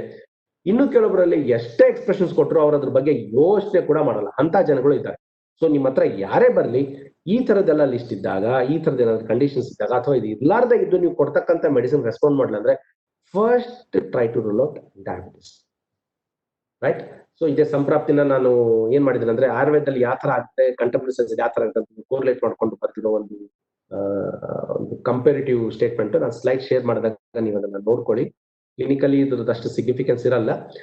ನೆಕ್ಸ್ಟ್ ಈಗ ಈ ಡಯಾಬಿಟಿಕ್ ಕೇಸಸ್ ನ ಅಸೆಸ್ ಮಾಡೋದು. ಯಾವ ತರ ನಾವು ಅಸೆಸ್ ಮಾಡ್ತೀವಿ? ಮೇಜರ್ ನಾನು ಅವಾಗ ಹೇಳಿದಂಗೆ ದೋಷದ ಮೂಲಕ, ಇನ್ವೆಸ್ಟಿಗೇಷನ್ ಮೂಲಕ, ಹೈ ರಿಸ್ಕ್ ಮೂಲಕ, ರೋಗಿ ಮತ್ತು ರೋಗಬಲದ ಮೂಲಕ ನಾವಿಲ್ಲಿ ಮಧುಮೇಹಿ ಪೇಷಂಟ್ ನ ಅಸೆಸ್ ಮಾಡ್ತೀವಿ. ಅವನ್ನ ಒಂದು ವೇ ಮಾಡ್ಬಿಟ್ಟು ಎಲ್ಲಿದ್ದಾನೆ ಅಂತ ನೋಡ್ತೀವಿ. Is it possible for me to deal or should I refer? ಈ ಕಂಡೀಷನ್ಗೆ, ಈ ಒಂದು ಕ್ವಶನ್ಗೆ ಆನ್ಸರ್ ಕೊಡ್ಲಿಕ್ಕೆ ಇವೆಲ್ಲ ಅಸೆಸ್ಮೆಂಟ್ ತುಂಬಾ ಇಂಪಾರ್ಟೆಂಟ್ ಆಗುತ್ತೆ. ಸೊ ನಾವೀಗ ದೋಷಿಕ್ ವೈಸ್ ನಾವು ಅಸೆಸ್ ಮಾಡ್ಬೇಕಾದ್ರೆ assessment of with special reference to vata ಪಿತ್ತ ಕಫ. ಇನ್ ಕೇಸ್ ಏನಾದ್ರು ಪೇಷಂಟ್ ಸ್ವೇದ ಹೇಳ್ತಾ ಇದ್ರೆ ಅಲ್ಲಿ ಪಿತ್ತ ಇನ್ವಾಲ್ವ್ ಇದೆ. ಸೊ ಇಲ್ಲಿ ಯಾಕೆ ಇದು ವಾತ ಪಿತ್ತ ಕಫ ಬಂತು? Yes, last but few slides ನಾವು ಇದನ್ನ ಮತ್ತೆ ನೋಡ್ತೀವಿ. ಸೊ ಈ ತರ ಪ್ರೆಸೆಂಟೇಷನ್ ಆದಾಗ ಯಾವ ತರದ ಮೆಡಿಕೇಶನ್ಸ್ ನಮಗೆ ಯೂಸ್ ಮಾಡ್ಲಿಕ್ಕೆ ಹೆಲ್ಪ್ ಆಗುತ್ತೆ ಅಂತ. ಸೊ ನಿಮ್ಮ ಡಯಾಬಿಟಿಕ್ ಪೇಷಂಟ್ಸ್ ಅಲ್ಲಿ ಸ್ವೇದದ್ದೇನಾದ್ರೂ ಪ್ರವೃತ್ತಿ ಜಾಸ್ತಿ ಇತ್ತಂದ್ರೆ ಪಿತ್ತ ಇರೋದನ್ನ ಗೆಸ್ ಮಾಡಿ. Foul smell from the body, okay, ಅಥವಾ ಅಂಗಗಂಧ ಅದಿತ್ತಂದ್ರೂ ಕೂಡ ಪಿತ್ತ ಇಂಡಿಕೇಟ್ ಮಾಡುತ್ತೆ. ಶಿಥಿಲಾಂಗತ, ಬಾಡಿ ಒಂಥರ ಲೂಸ್ ಆಗಿರೋದು, ಡಾಕ್ಟರ್ ನೋಡಿ ನನ್ಗೆಲ್ಲ ಆಕ್ಚುಲಿ ಒಳ್ಳೆ ಮಸ್ಕ್ಯುಲರ್ ಜೊತೆಗೆ ಯಾಕೋ ತುಂಬಾ ಲೂಸ್ ಅನ್ಸ್ತಾ ಇದೆ ಅಂತ ಪ್ರೆಸೆಂಟ್ ಮಾಡ್ತಾರೆ ಡಯಾಬಿಟಿಕ್ ಪೇಷಂಟ್ಸ್. ಅಲ್ಲಿ ವಾತ ಅಫ್ಕೋರ್ಸ್ ಕಫದ್ದು ಇನ್ವಾಲ್ವ್ಮೆಂಟ್ ಇರುತ್ತೆ. ತ್ರಿದೋಷಸ್ ಎಲ್ಲದರಲ್ಲೂ ಇನ್ವಾಲ್ವ್ ಆಗ್ಲೇಬೇಕು. ಬಟ್ ಡಾಮಿನೆನ್ಸಿ ನಾವಿಲ್ಲಿ ನೋಡ್ತಾ ಇರೋದು ಒಬೆಸಿಟಿ. ಒಬೇಸ್ ಬಂದಾಗ ಯೂಶಲಿ ಕಫವಾತದಲ್ಲಿರುತ್ತೆ. ಸೊ ಮೇಲೆ ನಾವಿಲ್ಲಿ ಕಫಕ್ಕೆ ನಾವು ಇಂಪಾರ್ಟೆನ್ಸ್ ಕೊಡ್ತೀವಿ. Dryness of throat and palate, ಗಲತಾಲು ಶೋಷ. ಸೊ ಅಲ್ಲಿ ಕೂಡ ಪಿತ್ತ ಮತ್ತು ವಾತದ್ದು ಒಂದು ಡಾಮಿನೆನ್ಸ್ ಇರುತ್ತೆ. ಸ್ಥೂಲಮೇಹಿ ಆಬ್ವಿಯಸ್ಲಿ ಅಲ್ಲಿ ಒಬೇಸ್ ಬಂದಂಗೆ ಇಲ್ಲಿ ಕೂಡ ಕಫವಾತದಿರುತ್ತೆ. ಕೃಷಮೇಹಿ ವಾತವಾಗಿನ ಹೇಳ್ದಂಗೆ. ಸೊ ಇದ್ರ ಮೂಲಕ ಟು ಸಮ್ ಎಕ್ಸ್ಟೆಂಟ್ ನಾವೊಂದು ವಾತಪಿತ್ತ ಕಫದ್ದು ಅಸೆಸ್ ಮಾಡ್ಲಿಕ್ಕೆ ಟ್ರೈ ಮಾಡ್ತೀವಿ. ಇದೊಂದೇ ಅಲ್ಲ, ಇವನ್ ಆ ಪೇಷಂಟ್ಸ್ ಏನಾದ್ರು ಕರಪಾದ ದಾಹ, ಕೈ ಕಾಲು ಉರಿ ಬರ್ತಾ ಇದೆ ಅಂತ ಹೇಳಿದಾಗ ಸೊ ಅವಾಗ ಪಿತ್ತದ ಬಗ್ಗೆ ನಾವು ಯೋಚನೆ ಮಾಡ್ಬೇಕಾಗುತ್ತೆ. ಅವ್ನ ಪ್ರಕೃತಿನ ನೋಡ್ಬೇಕಾಗುತ್ತೆ. ಪ್ರಕೃತಿ ನೋಡೋದು ಓಕೆ, ಜಸ್ಟ್ ಒಂದು ನಿಯರ್ ಲುಕ್ ಅಲ್ಲಿ ನಿಮ್ಗೆ ಎಷ್ಟೋ ಸರಿ ಗೊತ್ತಾಗಿರುತ್ತೆ ಈ ಪ್ರಕೃತಿ ಇದಾನಂತ. ಓನ್ಲಿ ಥಿಂಗ್ ಇಸ್ ಆ ಒಂದು ನಮ್ಗೆ ಮೈಂಡ್ ಸೆಟ್ ಬೇಕಷ್ಟೇ. ಓಕೆ, ಸೊ ಆ ಒಂದು ಮೈಂಡ್ ಸೆಟ್ ಅಲ್ಲಿ ನಾವು ಅಸೆಸ್ ಮಾಡಿದಾಗ ನಮ್ಗೆ ಗೊತ್ತಾಗುತ್ತೆ. ಅವನಿಗೆ ಸ್ವೆಟ್ ಬರ್ತಾ ಇದೆ, ಅವ್ನು ನೋಡ್ಲಿಕ್ಕೆ ಮೀಡಿಯಂ ಬಿಲ್ಟು, ಸ್ವಲ್ಪ ಫೇರ್ ಆಗ್ಬಿಟ್ಟು, ಸ್ವಲ್ಪ ರೆಡಿಶ್ನೆಸ್ ಕಲರ್ ಆಗಿದೆ, ಕಣ್ ಸ್ವಲ್ಪ ಕೆಂಪಿಗಿದೆ, ಅರ್ಲಿ ಗ್ರೇಯಿಂಗ್ ಆಫ್ ಹೇರ್ ನ ನೋಡ್ತಾ ಇದ್ದೀನಿ. ಓಕೆ, ತುಂಬಾ ಪರ್ಫೆಕ್ಷನ್ ಆಗಿ ಬಿಹೇವ್ ಮಾಡ್ತಾ ಇದ್ದಾನೆ ಅವನು. ಹಾಗಿದ್ದಾಗ ಆಬ್ವಿಯಸ್ಲಿ ಒಂದು ಪಿತ್ತ ಪ್ರಕೃತಿ ಇರುತ್ತೆ. ಸೊ ಪಿತ್ತ ಪ್ರಕೃತಿಯವರಿಗೆ ಸ್ವೆಟಿಂಗ್ ಬಂತು, ಡಯಾಬಿಟಿಸ್ ಅಲ್ಲಿ ಸ್ವೆಟಿಂಗ್ ಜಾಸ್ತಿ ಇದ್ದಾಗ ಸೊ ಅಲ್ಲಿ ಪಿತ್ತ ಇಂಬ್ಯಾಲೆನ್ಸ್ ಆಗಿದೆ ಅಂತ ನಂಗೆ ಗೊತ್ತಾಗುತ್ತೆ. ಅದಕ್ಕೆ ಮ್ಯಾನೇಜ್ ಮಾಡೋದು ನಾವು ನೆಕ್ಸ್ಟ್ ನೋಡ್ತೀವಿ. ಸೊ ಇದು ದೋಷಿಕ್ ವಿಚಾರದಲ್ಲಿ ಡಯಾಬಿಟಿಕ್ ಪೇಷಂಟ್ಸ್ ಅಲ್ಲಿ ಇರ್ತಕ್ಕಂಥ ಸಿಂಪ್ಟಮ್ ನ ಅಸೆಸ್ ಮಾಡೋದು. ಮತ್ತೆ ಯಾವ್ದಕ್ಕೇನು ಅಂತ ನಾವು ನೆಕ್ಸ್ಟ್ ನಾವು ಲಾಸ್ಟ್ ಅಲ್ಲಿ ನೋಡ್ತಾ ಇದೀವಿ. ಸೊ ಇನ್ವೆಸ್ಟಿಗೇಷನ್ಸ್ ಏನ್ ಮಾಡಿಸೋದು, FBS, PBS, OGTT. ಸೊ ಮುಂಚೆ ಓರಲ್ ಗ್ಲೂಕೋಸ್ ಟಾಲರೆನ್ಸ್ ಟೆಸ್ಟ್ ಇತ್ತು. ಈಗ ಯಾರು ಅಷ್ಟು ಸರಿ ಚುಚ್ಕೋತಾರಪ್ಪ, ಯಾರ ಹತ್ರ ಅಷ್ಟೊಂದು ಪೇಷನ್ಸ್ ಇದೆ, ಅಷ್ಟೊಂದು ಟೈಮ್ ಇದೆ. ಸೊ ಅದನ್ನ ನಾವೀಗ ಕ್ಲಿನಿಕಲ್ ಪ್ರಾಕ್ಟೀಸ್ ಅಲ್ಲಿ ಮಾಡ್ತಾ ಇಲ್ಲ, accept for gestation diabetes. OGTT ಒಂಥರ ಹಳೆ ಕಾಲದ ಅನ್ಕೊಳ್ಳಿ. ಓಕೆ, 4-5 ಸರಿ ಪ್ರಿಕ್ ಮಾಡ್ಕೊಂಡ್ಬಿಟ್ಟು ಅಷ್ಟೊತ್ತನ ಅಲ್ಲೇ ಕೂತ್ಕೊಂಡು ಶುಗರ್ ವ್ಯಾಲ್ಯೂಸ್ ನ ಅಸೆಸ್ ಮಾಡೋದು. ಟಿಪಿಕಲ್ ನಿಮ್ಗೊಂದು ಗ್ರಾಫ್ ಸಿಕ್ಕರು ಕೂಡ you will be not coming to proper conclusion unless until FBS ಮತ್ತು PBS ಅಲಾಂಗ್ ವಿತ್ HbA1c ಇಲ್ಲಿ ಏನ್ ಕ್ಲಾರಿಟಿ ಸಿಗುತ್ತೋ ಅದು OGTT ಅಲ್ಲಿ ಅಷ್ಟೊಂದು ಕ್ಲಾರಿಟಿ ಸಿಗಲ್ಲ. So obviously FBS, PBS place A very very important role. ಆಮೇಲೆ HbA1c, ಗ್ಲೈಕೇಟೆಡ್ ಹಿಮೋಗ್ಲೋಬಿನ್, ಇವೆರಡರದ್ದು ರಿಲೇಶನ್ಶಿಪ್ ಯಾವ ತರ ಅಂತ ನಾನು ಹೇಳ್ತೀನಿ. ಆಮೇಲೆ ಇದನ್ನ ನಮ್ಮ ದೋಷಿಕ ಅಸೆಸ್ ಅಲ್ಲಿ ಏನ್ ಮಾಡ್ಬೇಕು ಅಂತ ನೆಕ್ಸ್ಟ್ ಬರುತ್ತೆ. ನಾನು ಬಟ್ ಈಗ ಇಲ್ಲಿ ಇನ್ವೆಸ್ಟಿಗೇಷನ್ ಬಂದಿರೋದ್ರಿಂದ ನಾನು ಇಲ್ಲೇ ಅದನ್ನ ಹೇಳಲಿಕ್ಕೆ ಇಷ್ಟಪಡ್ತಾ ಇದ್ದೇನೆ. ಈ ಫಾಸ್ಟಿಂಗ್ ಬ್ಲಡ್ ಶುಗರ್ ಎದಕ್ಕೆ ನಾವು ಮಾಡಿಸ್ತೀವಿ? ಆಬ್ವಿಯಸ್ಲಿ ಓವರ್ ನೈಟ್ ಫಾಸ್ಟಿಂಗ್ ಇದ್ದಾಗ ಅವ್ನ ಬಾಡಿಯಲ್ಲಿ ಇನ್ಸುಲಿನ್ ಸೆಕ್ರೇಷನ್ ಯಾವ ತರ ಆಗ್ತಾ ಇದೆ, ಕಾರ್ಬೋಹೈಡ್ರೇಟ್ ಮೆಟಬಾಲಿಸಮ್ ಯಾವ ತರ ಆಗ್ತಾ ಇದೆ, ಗ್ಲೈಕೋಜನ್ದು ಮತ್ತೆ ಇನ್ಸುಲಿನ್ದು ರಿಲೇಶನ್ಶಿಪ್ ಯಾವ ತರ ಮೇಂಟೈನ್ ಆಗಿ ಶುಗರ್ ವ್ಯಾಲ್ಯೂಸ್ ಹೋಗ್ತಾ ಇದೆ ಅಂತ ಅರ್ಥ ಮಾಡ್ಕೊಳ್ಳಿಕ್ಕೆ ಫಾಸ್ಟಿಂಗ್ ಬ್ಲಡ್ ಶುಗರ್ ಮಾಡಿಸೋದು ತುಂಬಾ ಇಂಪಾರ್ಟೆಂಟ್. ಸೊ ಇಲ್ಲಿ ನಮಗೆ ವಾತದ ಒಂದು ಪ್ರಿಡಿಕ್ಷನ್ ಸಿಗುತ್ತೆ. So fasting blood sugar values ಏನಾದ್ರು ರಿಲೇಟಿವ್ಲಿ ಜಾಸ್ತಿ ಇತ್ತು, ಆ ರಿಲೇಟಿವ್ ನ ವರ್ಡ್ ರಿಲೇಟಿವ್ ನಾನು ನೆಕ್ಸ್ಟ್ ಬರ್ತೀನಿ ಅಂತ ಅದ್ರ ಮೀನಿಂಗ್ಗೆ, ಅದು ಜಾಸ್ತಿ ಇತ್ತಂದ್ರೆ ಇಟ್ ಈಸ್ ಇನ್ವಾಲ್ವ್ಮೆಂಟ್ ಆಫ್ ವಾತ. FBS PPBS ಗಿಂತ ರಿಲೇಟಿವ್ಲಿ ಜಾಸ್ತಿ ಆಗಿದೆ, ರೈಟ್. ಸೊ ನನಗೆ FBS ಮಾಡಿಸಿದಾಗ ಓವರ್ ನೈಟ್ ಆನ್ ಬಾಡಿಯಲ್ಲಿ ಮೆಕ್ಯಾನಿಸಮ್ ಏನಾಗ್ತಾ ಇರುತ್ತೆ ಅಂತ ನನಗೆ ಅರ್ಥ ಆಗುತ್ತೆ. PPBS ಪ್ರೋಸ್ಟೋಂಟಿಯಲ್ ಬ್ಲಡ್ ಶುಗರ್ ಟಿಫಿನ್ ಮಾಡಿ 1.5 hour ಆದ್ಮೇಲೆ ಬ್ಲಡ್ ಚೆಕ್ ಮಾಡಿಸೋದು ಬ್ಲಡ್ ಶುಗರ್ಗೆ. ಇಲ್ಲಿ ಸುಮಾರು ಕ್ವಶನ್ಸ್, ಪ್ರಾಕ್ಟಿಕಲ್ ಕ್ವಶನ್ಸ್ ಬರ್ತಾರೆ. ಯಾವ ಟೆಕ್ಸ್ಟ್ ಬುಕ್ ಅಲ್ಲಿ ಬರ್ದಿರಲ್ಲ, ಈ ತರದ್ದು ಹ್ಯಾಂಡಲ್ ಮಾಡೋದು ತುಂಬಾ ಕಷ್ಟ ಆಗುತ್ತೆ. ಡಾಕ್ಟ್ರೆ 7 ಗಂಟೆ ನಾನು ಬ್ಲಡ್ ಕೊಟ್ಟೆ, 7:30 ಕಾಫಿ ಕುಡಿದೆ, 9 ಗಂಟೆಗೆ ಟಿಫಿನ್ ಮಾಡಿದೆ, ನಾನು ಬ್ಲಡ್ ಎಷ್ಟು ಗಂಟೆ ಕೊಡ್ಲಿ ಅಂತ ಕ್ವಶನ್ ಕೇಳ್ತಾರೆ. 7:30 ಒಂದು ಕಾಫಿ ಕುಡಿದಾಗ ನಾನು 9:30 ಹೇಳ್ಬೇಕಾ, ಅಥವಾ 11 ಗಂಟೆಗೆ ಟಿಫಿನ್ ಮಾಡಿದಂತ 1 ಗಂಟೆಗೆ ನಾನು ಸೆಕೆಂಡ್ ಸ್ಯಾಂಪಲ್ ಕೊಡ್ಲಿಕ್ಕೆ ಹೇಳ್ಬೇಕಾ? ಸೊ ಅದಕ್ಕೆ ಇಲ್ಲಿ ನೀವು ಕ್ಲಿಯರ್ ಆಗಿ ಮುಂಚೆ ನಿಮ್ಮ ಪೇಷಂಟ್ಗೆ ಇನ್ಸ್ಟ್ರಕ್ಷನ್ ಕೊಟ್ಬಿಡಿ. ಎಂಟಿ ಸ್ಟಮಕ್ ಅಲ್ಲಿ ನೀ ಏನಾದ್ರು ಕಾಫಿ ಟೀ ಏನಾದ್ರು ಕುಡಿದು ಅದ್ರ ಶುಗರ್ ಇತ್ತಂದ್ರೆ ಆಲ್ರೆಡಿ ಅದು ಮೀಲ್ ತರನೇ ಅರ್ಥ. ಸೊ ಅದನ್ನೇ ಕನ್ಸಿಡರ್ ಮಾಡ್ಕೊಂಡು 1.5 hour ಮಾಡ್ಕೊ. ಬೆಟರ್ ಆ ಥರದ್ದು ಸಿಚುವೇಶನ್ಸ್ ನ ಅವಾಯ್ಡ್ ಮಾಡು. ಟಿಪಿಕಲ್ ಬ್ರೇಕ್ಫಾಸ್ಟ್ ಏನ್ ತಿಂತಿ ಅದನ್ನ ತಿನ್ಬಿಟ್ಟೆ ಮಾಡಿಸು. ಸೊ PPBS ವ್ಯಾಲ್ಯೂಸ್ ಅವಾಗ ನಮ್ಗೆ ಗೊತ್ತಾಗುತ್ತೆ. ಸೊ ಇದರಿಂದ ನಾವೇನ್ ಅರ್ಥ ಮಾಡ್ಕೋತೀವಿ, ಅವನು ತಿಂದ್ಮೇಲೆ ಪ್ರಾಂಡಿಯಲ್ ಊಟ ಮಾಡಿದ್ಮೇಲೆ ಬಾಡಿಯಲ್ಲಿ ಏನ್ ಚೇಂಜ್ ಆಗ್ತಾ ಇದೆ, ಊಟ ಇಲ್ಲಿ ಹೋದಂಗೆ ಬ್ರೈನ್ ಅಲ್ಲಿ ಪಿಟ್ಟರಿಗೆ ಏನೋ ಸ್ಟಿಮ್ಯುಲೇಷನ್ ಬರ್ತಾ ಇದ್ದಾನೆ, ಅದು ಸಿಗ್ನಲ್ಸ್ ಪ್ಯಾಂಕ್ರಿಯಾಸ್ ಕಳಿಸ್ತಾ ಇದ್ದಾನೆ, ನೋಡು ಊಟ ನುಂಗ್ತಾ ಇದ್ದಾನೆ ಈ ವ್ಯಕ್ತಿ, ನೀನ್ ಇನ್ಸುಲಿನ್ ಸೆಕ್ರೆಟ್ ಮಾಡ್ಲಿಕ್ಕೆ ರೆಡಿ ಆಗು. ಲಿವರ್ಗೆ ಮೆಸೇಜ್ ಕಳಿಸ್ತಾ ಇದ್ದಾನೆ, ನೋಡು ಊಟ ಬರುತ್ತೆ ನಿನ್ನ ಹತ್ರ, ಅಬ್ಸರ್ಪ್ಷನ್ ಆದ್ಮೇಲೆ ಅದನ್ನ ಪ್ರಾಪರ್ ಕನ್ವರ್ಟ್ ಮಾಡ್ಲಿಕ್ಕೆ ನಿನ್ನ ಎಂಜೈಮ್ಸ್ ನ ರೆಡಿ ಇಟ್ಕೋ. ಆ ಯಾವ ಲೆವೆಲ್ಗೆ ಇಲ್ಲಿಂದ ಆಕ್ಷನ್ ಸ್ಟಾರ್ಟ್ ಆಗುತ್ತೆ ಅದು ನಮಗೆ PPBS ಅಲ್ಲಿ ಗೊತ್ತಾಗುತ್ತೆ. ಇವೆಲ್ಲ ಮೆಕ್ಯಾನಿಸಮ್, ಒಂದು ಬ್ರೈನ್ ಇಂದ ಕೊಡೋ ಸಿಗ್ನಲ್ಸ್, ಹೊಟ್ಟೆಯಿಂದ ಕೊಡೋ ಸಿಗ್ನಲ್ಸ್, ಅಲ್ಲಿ ಒಂದು ಇರ್ತಕ್ಕಂಥ ಸ್ಟ್ರೆಚ್ ರಿಸೆಪ್ಟರ್ಸ್, ಹೊಟ್ಟೆಯಲ್ಲಿ ಊಟ ಬಿದ್ಮೇಲೆ ಅದು ಹೇಗೆ ಎಕ್ಸ್ಪ್ಯಾಂಡ್ ಆಗುತ್ತೋ ಆ ಎಕ್ಸ್ಪ್ಯಾನ್ಷನ್ ಇಂದ ಕೂಡ ಸಿಗ್ನಲ್ಸ್ ಹೋಗ್ಬಿಟ್ಟು ಪ್ಯಾಂಕ್ರಿಯಾಸ್ಗೆ ಸ್ಟಿಮ್ಯುಲೇಷನ್ ಸಿಗ್ತಾ ಇರುತ್ತೆ. ಇಲ್ಲೇನೋ ಬಂದಿದೆ, ಅದನ್ನ ಡೈಜೆಸ್ಟ್ ಆಗಲಿಕ್ಕೆ ಇನ್ಸುಲಿನ್ ಬೇಕು, ಸೊ ಪ್ರೊಡ್ಯೂಸ್ ಇನ್ಸುಲಿನ್. ಓಕೆ, ಅದೇ ತರ ಸಿಗ್ನಲ್ಸ್ ಲಿವರ್ಗೆ ಹೋಗ್ತಾ ಇರುತ್ತೆ. ಓಕೆ, ಸೊ ಸ್ಟಮಕ್ ಎಕ್ಸ್ಪ್ಯಾಂಡ್ ಆದಾಗ ಮತ್ತೆ ಆ ಫುಡ್ ಪಾರ್ಟಿಕಲ್ಸ್ ಇಂಟೆಸ್ಟೈನ್ ಬಂದಾಗ ಎಲ್ಲಾ ಕಡೆಯಿಂದ ಸ್ಟಿಮ್ಯುಲೇಷನ್ ಹೋಗ್ತಾ ಇರುತ್ತೆ. ಆ ಸ್ಟಿಮ್ಯುಲೇಷನ್ ಹೋಗ್ಬಿಟ್ಟು ಅಡಿಕ್ವೇಟ್ ಇನ್ಸುಲಿನ್ ಸೆಕ್ರಿಟ್ ಆಗಿದೆನಾ ಇಲ್ಲ ಅಂತ ನೋಡೋದು ನಮ್ಗೆ ಗೊತ್ತಾಗೋದು PPBS ವ್ಯಾಲ್ಯೂಸ್ ಇಂದ. ಸೊ ಎಷ್ಟೋ ಸರಿ ಏನಾಗುತ್ತೆ, ನಾವು ಬರೀ FBS ನೋಡ್ಕೊಂಡು ಅದ್ರ ಮೇಲೆ ಕನ್ಕ್ಲೂಷನ್ ಮಾಡೋ ಚಾನ್ಸ್. ದಯವಿಟ್ಟು ಆ ತಪ್ಪು ನಾವು ಮಾಡೋದು ಬೇಡ. FBS ಜೊತೆಗೆ PPS ಇರೋದ್ರಿಂದ ನಮಗೆ ಅಲ್ಲಿ ಪಿತ್ತ ಮತ್ತು ಕಫದ ಇನ್ವಾಲ್ವ್ಮೆಂಟ್ ಗೊತ್ತಾಗುತ್ತೆ. ಹೇಗೆ, ಇನ್ ಕೇಸ್ FBS 1 ಲೆವೆಲ್ ಇದ್ದು PPBS ತುಂಬಾ ಜಾಸ್ತಿ ಆಗಿತ್ತು ಅಂದ್ರೆ ಅಲ್ಲಿ ಪಿತ್ತ ಇನ್ವಾಲ್ವ್ ಆಗಿದೆ ಅಂತ. ಯಾಕಂದ್ರೆ ಪಚತಿ ಇತಿ ಪಿತ್ತ. ಪಿತ್ತದ ಫಸ್ಟ್ ಕೆಲಸ ಪಚನ ಮಾಡೋದು. ಪಚನ ಅಂದ್ರೆ ಬರೀ ಊಟದ ಡೈಜೆಷನ್ ಅಲ್ಲ, ಎಲ್ಲವಕ್ಕೂ ಕನ್ವರ್ಷನ್ ಮಾಡೋದು. ಸೊ ಇಲ್ಲಿ ಕನ್ವರ್ಷನ್ ಸರಿಯಾಗಿ ಆಗ್ತಾ ಇಲ್ಲ. ಸೊ ಪಿತ್ತ ವಿಕಾರದಿಂದ PPBS ವ್ಯಾಲ್ಯೂ ಜಾಸ್ತಿ ಇದೆ. ಅಫ್ಕೋರ್ಸ್ ಡಯಾಬಿಟಿಸ್ ಫಾರ್ ಶೂರ್ ಇದೆ ಅವನಿಗೆ, ಆದರೆ ನಮ್ಮಲ್ಲಿ ಅನಾಲಿಸಿಸ್ ಏನಾಯ್ತು, ಪಿತ್ತ ಇನ್ವಾಲ್ವ್ಮೆಂಟ್ ಜಾಸ್ತಿ ಇದೆ. ಸೊ ಕೆಲವೊಂದು ಪ್ರೆಸೆಂಟೇಷನ್ ನೋಡಿದ್ವಿ, FBS 110 120 ಇರುತ್ತೆ, PPBS 300 350 ಇರುತ್ತೆ. ಟಿಪಿಕಲ್ ಪಿತ್ತ ಇಂಬ್ಯಾಲೆನ್ಸ್ ಆಗಿದೆ.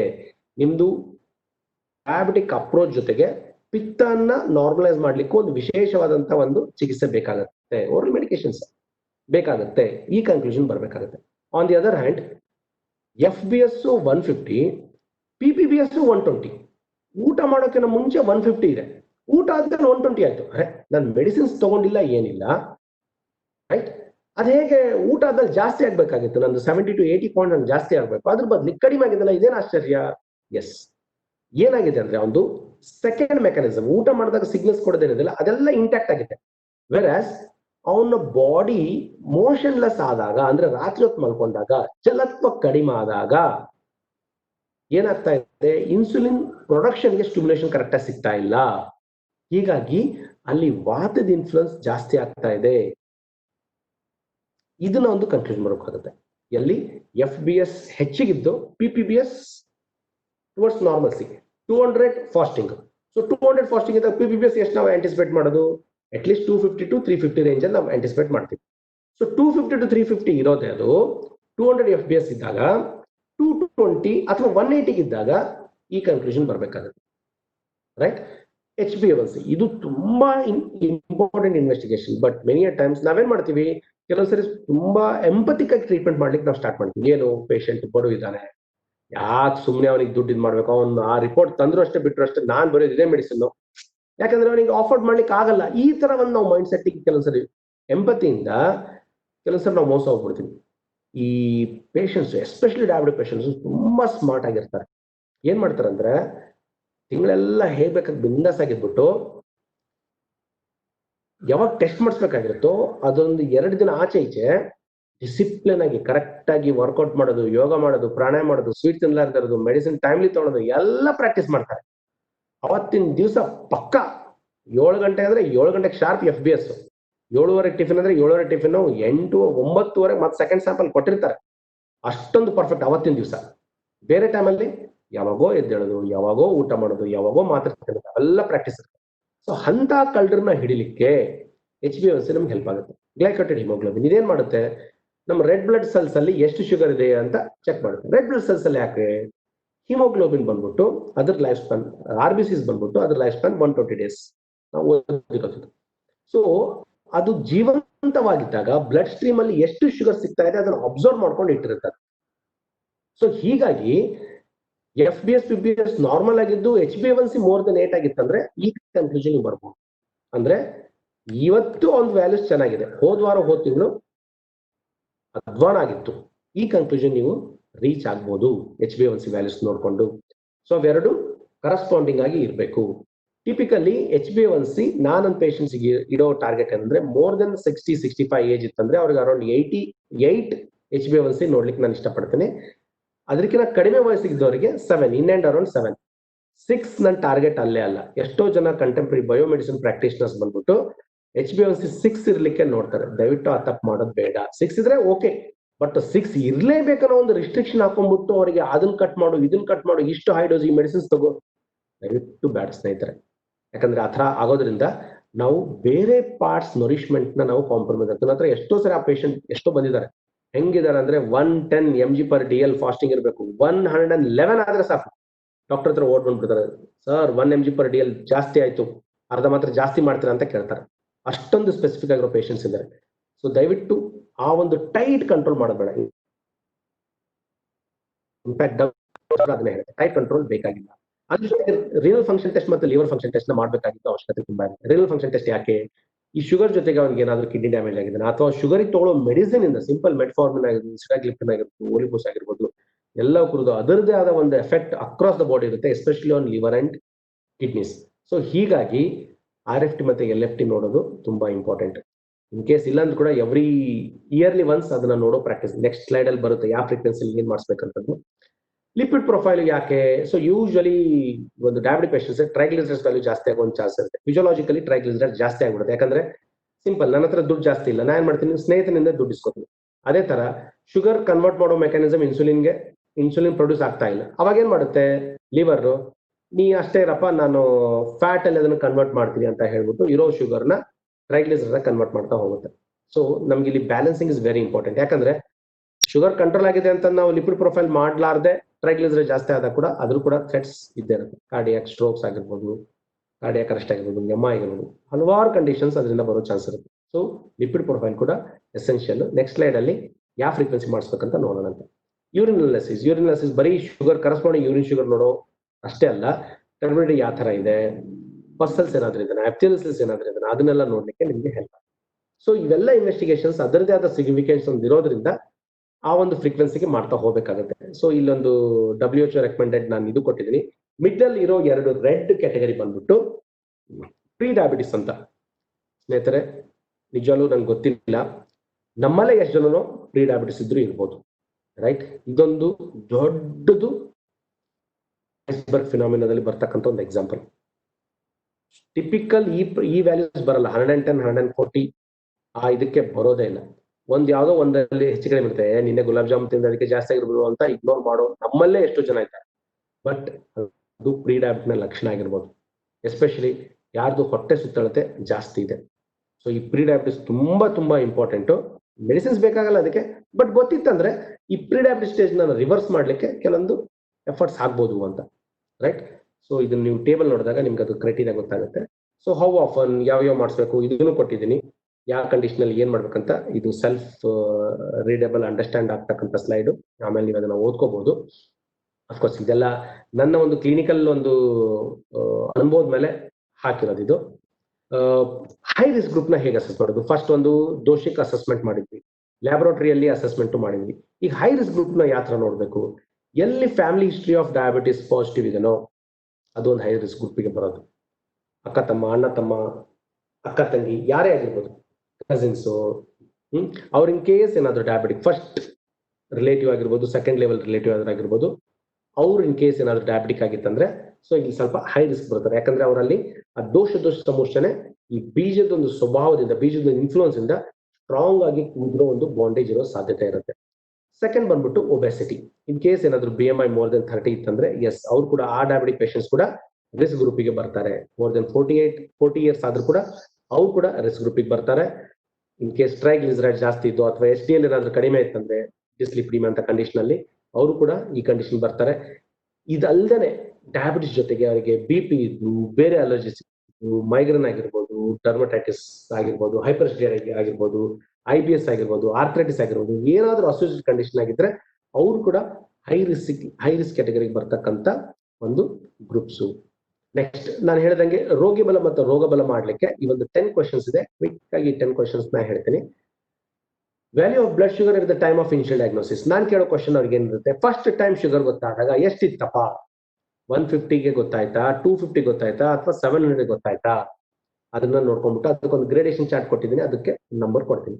Second, how do you come to know your increase blood sugar value? ಹೇಗೆ ಗೊತ್ತಾಯ್ತು? ಏನಾದ್ರೂ ಲಕ್ಷಣಗಳು ಬಂತಾ, ಅಥವಾ ಸುಮ್ಮನೆ ಕ್ಯಾಂಪ್ ಮಾಡ್ತಾರಂತ ಹೋಗಿ ತೋರಿಸ್ಕೊಂಡ್ಯಾ, ಅಥವಾ ಕಣ್ಣು ಸರ ಕಾಣಿಸ್ಲಾ ಇರದಂತ ಹೋದಾಗ ಡಾಕ್ಟರ್ ನಿನ್ ಕಣ್ಣು ಹೋಗಿದೆ ಯಾಕಂದ್ರೆ ನಿಮ್ಗೆ ಶುಗರ್ ಬಂದು ಎಷ್ಟೋ ದಿನ ಆಗಿದೆ ಅಂತ ಹೇಳಿದ್ಮೇಲೆ ಗೊತ್ತಾಯ್ತಾ? ಈ ತರದೊಂದು ಎಕ್ಸ್ಪ್ರೆಷನ್ಸ್ ನ ಈ ಸೆಕೆಂಡ್ ಕ್ವಶನ್ಸ್ ಅಲ್ಲಿ ನೋಡ್ತೀವಿ. ಈ ತರ ಆದ್ಮೇಲೆ ನಿಮ್ ಡಾಕ್ಟರ್ ನಿಮ್ಗೆ ಯಾವ ತರ ರೆಸ್ಪಾಂಡ್ ಮಾಡಿದ್ರು? ಸಿಂಪಲ್ ಆಗಿ ಮೆಡಿಸಿನ್ ಬರ್ಕೊಟ್ರಾ, ಅಥವಾ ಇನ್ಸುಲಿನ್ ತಗೋಬೇಕಂತ ಹೇಳಿದ್ರ, ಅಥವಾ ಸ್ವಲ್ಪ ದಿವಸ ಟೈಮ್ ತಗೊಂಡು ಆಮೇಲೆ ನೋಡ್ ಅಂತ ಹೇಳಿದ್ರಾ? ಯಾಕಂದ್ರೆ ಅದ್ರ ಮೇಲೆ ಕೂಡ ಆ ವ್ಯಾಲ್ಯೂಸ್ ಎಷ್ಟಿದೆ ಅದ್ರದ್ದು ವೇಟೇಜ್ ಗೊತ್ತಾಗುತ್ತೆ. Your bodies response for initial physicians instructions. ನಿಮ್ಗೆ ಡಾಕ್ಟರ್ ಏನ್ ಹೇಳಿರ್ತಾರೆ ಅದ್ರ ಮೇಲೆ ಸ್ಟಾರ್ಟಿಂಗ್ ಅಲ್ಲಿ ಹೇಗಿತ್ತು, 300-400 ಇರೋದು ಕಡಿಮೆ ಆಯ್ತಾ, ಅಥವಾ 300-400 ಇರೋದು ಇನ್ನೂ ಜಾಸ್ತಿ ಆಯ್ತಾ, ಅಥವಾ ಅಷ್ಟೇ ಮೇಂಟೈನ್ ಆಯ್ತಾ? ಅವರು ಊಟದಲ್ಲಾದ್ರೂ ಪತ್ತೆ ಹೇಳಿರ್ಬೋದು, ಇಂಜೆಕ್ಷನ್ಸ್ ಆದ್ರೂ ಬರ್ದಿರ್ಬೋದು, ಅಥವಾ ಓರಲ್ ಮೆಡಿಕೇಶನ್ಸ್ ಆಗಿರ್ಬೋದು. ಯಾವುದೇ ಒಂದು ಅವ್ರದ್ದು ಒಂದು ಇಂಟರ್ವೆನ್ಷನ್ಸ್ ಇದ್ದಾಗ ನಿನ್ನ ಬಾಡಿ ರೆಸ್ಪಾನ್ಸ್ ಅದಕ್ಕೆ ಹೇಗೆ ಕೊಡ್ತು? ಅವಾಗ ನಮ್ಗಲ್ಲಿ ದೋಷ ಸಮೂರ್ಛನ ಬಾಂಡೇಜ್ ಏನಿದೆ ಎಷ್ಟು ಸ್ಟ್ರಾಂಗ್ ಆಗಿದೆ ಅಂತ ನಮ್ಗೆ ಈ ಒಂದು ಕ್ವಶನ್ ಅಲ್ಲಿ ಗೊತ್ತಾಗುತ್ತೆ. ಫ್ಯಾಮಿಲಿ ಹಿಸ್ಟ್ರಿ ಆಫ್ ಡಯಾಬಿಟಿಸ್ ಅಥವಾ ಬೀಜ ಸ್ವಭಾವ ಯಾವ ತರದ್ದು ಇನ್ಫ್ಲೂಯೆನ್ಸ್ ಅಲ್ಲಿ ಆಗ್ತಾ ಇದೆ ಅದನ್ನ ನೋಡ್ಕೊಳ್ಳಿಕ್ಕೆ ಇದು important question. Present state of diabetes ಈಗ ಹೇಗಿದೆ, ಈಗ ನನ್ನ ಹತ್ರ ಬಂದಾಗ ನಿಂದು ಪರಿಸ್ಥಿತಿ ಹೇಗಿದೆ? ಕಂಟ್ರೋಲ್ ಆಗಿದೆ, ಮೇಂಟೈನ್ ಮಾಡ್ಬೇಕಂತ ಬಂದಿದ್ಯಾ, ಅಥವಾ ಹೆಚ್ಚಿಗಿದೆ ಕಡಿಮೆ ಮಾಡ್ಬೇಕಂತ ಬಂದಿದ್ಯಾ? ಈಗ ಯಾವ ಸ್ಟೇಟಸ್ ಅಲ್ಲಿ ಇದೆ ಅದನ್ನ ನೋಡ್ಕೊಳ್ಳೋದು 6th question. Since how long you are suffering from diabetes? ಚಿರಕಾರಿ ಇದೆನಾ, ಅಕ್ಯೂಟ್ ಆಗಿದೆನಾ, ಅದನ್ನ ಅರ್ಥ ಮಾಡ್ಕೊಂಡು ಅದ್ರ ಮೇಲೆ ನಾ ಇಲ್ಲಿ ಸ್ಕೋರಿಂಗ್ಸ್ ಕೊಟ್ಕೊಂಡು ಒಂದು ಕನ್ಕ್ಲೂಷನ್ ಬರ್ತೀನಿ. At what age you were the victim of diabetes? ಇದು ತುಂಬಾ ಇಂಪಾರ್ಟೆಂಟ್. 60-65 ಬಂದಂಗೆ ವಯೋಸಹಜ ವ್ಯಾಧಿ ತರ ಬಂತಾ, ಅಥವಾ ತುಂಬಾ ಟೆನ್ಷನ್ ಮಾಡ್ಕೊಂಡು 25-28ಗೆ ಬಂತಾ? First type 2 diabetes youngest age ಅಲ್ಲಿ ನಾನು ನೋಡಿದ್ದು 21 ಇಯರ್ಸ್ ಓಲ್ಡ್. ಕಾಲೇಜಲ್ಲಿ ಓದೋ ಒಬ್ಬ ಹುಡುಗನಿಗೆ ಟೈಪ್ 2 ಡಯಾಬಿಟಿಸ್, ಟೈಪ್ 1.5 ಅಲ್ಲ, ಟೈಪ್ 1 ಜ್ಯುವೆಲನ್ ಡಯಾಬಿಟಿಸ್ ಅಲ್ಲ, ಟೈಪ್ 2 ಡಯಾಬಿಟಿಸ್ 21 ಇಯರ್ಸ್ ಓಲ್ಡ್ ಇರೋ ಪೇಷಂಟ್ ನ ನೋಡಿದ್ದೀನಿ. ನೆಕ್ಸ್ಟ್ 25-28 ತುಂಬಾನೇ ಕಾಮನ್, ಅದಂತೂ ಆ ಗ್ರೂಪ್ ಅಂತೂ ತುಂಬಾನೇ ಕಾಮನ್. 21 ಇಯರ್ಸ್ಗೂ ಟೈಪ್ 2 ಡಯಾಬಿಟಿಸ್ ಬರೋ ತುಂಬಾ ಚಾನ್ಸಸ್ ಇರುತ್ತೆ. ಸೊ ಯಾವ ಏಜ್ ಅಲ್ಲಿ ಅವ್ರಿಗೆ ಬಂದಿದೆ, ಎಷ್ಟು ವರ್ಷದಿಂದ ಬೆಳೆದಾರೆ ಅದು ಇಂಪಾರ್ಟೆಂಟ್ ಅಲ್ಲ. ಪೇಷಂಟ್ 60ನೇ ವರ್ಷಕ್ಕೆ ಬಂದಿದೆ, ಅವ್ನು 80ನೇ ವರ್ಷದ ನಿಮ್ಮ ಹತ್ರ ಬಂದಿದ್ದಾನೆ, 20 ವರ್ಷದಿಂದ ಡಯಾಬಿಟಿಸ್ ಬಳಲ್ತಾ ಇದ್ದಾರೆ, ಅದು ಇಂಪಾರ್ಟೆಂಟ್ ಅಲ್ಲೇ ಅಲ್ಲ. ನಿಮಗೆ ಅದನ್ನ ಆರಾಮ್ಸೆ ನೀವು ಹ್ಯಾಂಡಲ್ ಮಾಡ್ತೀರಾ, ಯಾಕಂದ್ರೆ ವಯೋ ಸಹಜವಾಗಿ ಬಂದಿದೆ. ಬೇರೆ ಏಜ್ ಕ್ರೈಟೀರಿಯಾ ಎಲ್ಡರ್ಲಿ ಪೇಷಂಟ್ ಅದು ಬೇರೆ ಅಸೆಸ್ ಮಾಡ್ಲಿಕ್ಕೆ. ವೇರಾಸ್ ಪೇಷಂಟ್ಗೆ 25ನೇ ವಯಸ್ಸಿಗೆ ಬಂದು 35 ವಯಸ್ಸಿಗೆ ನಿಮ್ಮ ಹತ್ರ ಬಂದಾಗ 10 ವರ್ಷದ ಗ್ಯಾಪ್ ಇದೆ ಅಲ್ವಾ, ಈ ಒಂದು that is very alarming for you.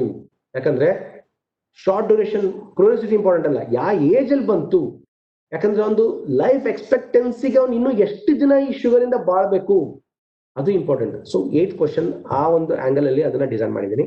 9 ಬಂದ್ಬಿಟ್ಟು presently you are under dash medication. Insulin ತಗೋತಾ ಇದೆಯಾ, ಡಯಟ್ ಎಲ್ಲ ಮೇಂಟೈನ್ ಮಾಡ್ತಾ ಇದೆಯಾ, ಓರಲ್ ಮೆಡಿಕೇಶನ್ ತಗೋತಾ ಇದೆ, ಓಕೆ ಓರಲ್ ಮೆಡಿಸಿನ್ ತಗೋತಾ ಇದ್ರೆ ಏನ್ ತಗೋತಾ ಇದ್ದೀರಾ ಅವನ್ನೆಲ್ಲ ಅರ್ಥ ಮಾಡ್ಕೊಂಡಾಗ ನನ್ಗೆ ಇಲ್ಲೊಂದು ಗ್ರೇಡೇಷನ್ಗೆ ಗೊತ್ತಾಗುತ್ತೆ.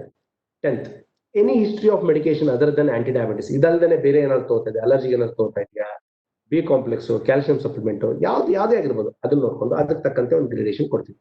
ಸೊ ಈ ಒಂದು 10 ಕ್ವಶನ್ ಗ್ರೇಡೇಷನ್ ಮೇಲೆ I will come to conclusion. ಈ ಪೇಷಂಟ್ ನನ್ನ ಕೈಯಿಂದ ಹ್ಯಾಂಡಲ್ ಮಾಡ್ಲಿಕ್ಕೆ ಆಗುತ್ತಾ ಇಲ್ಲ? ಎಸ್ ಆಗುತ್ತೆ.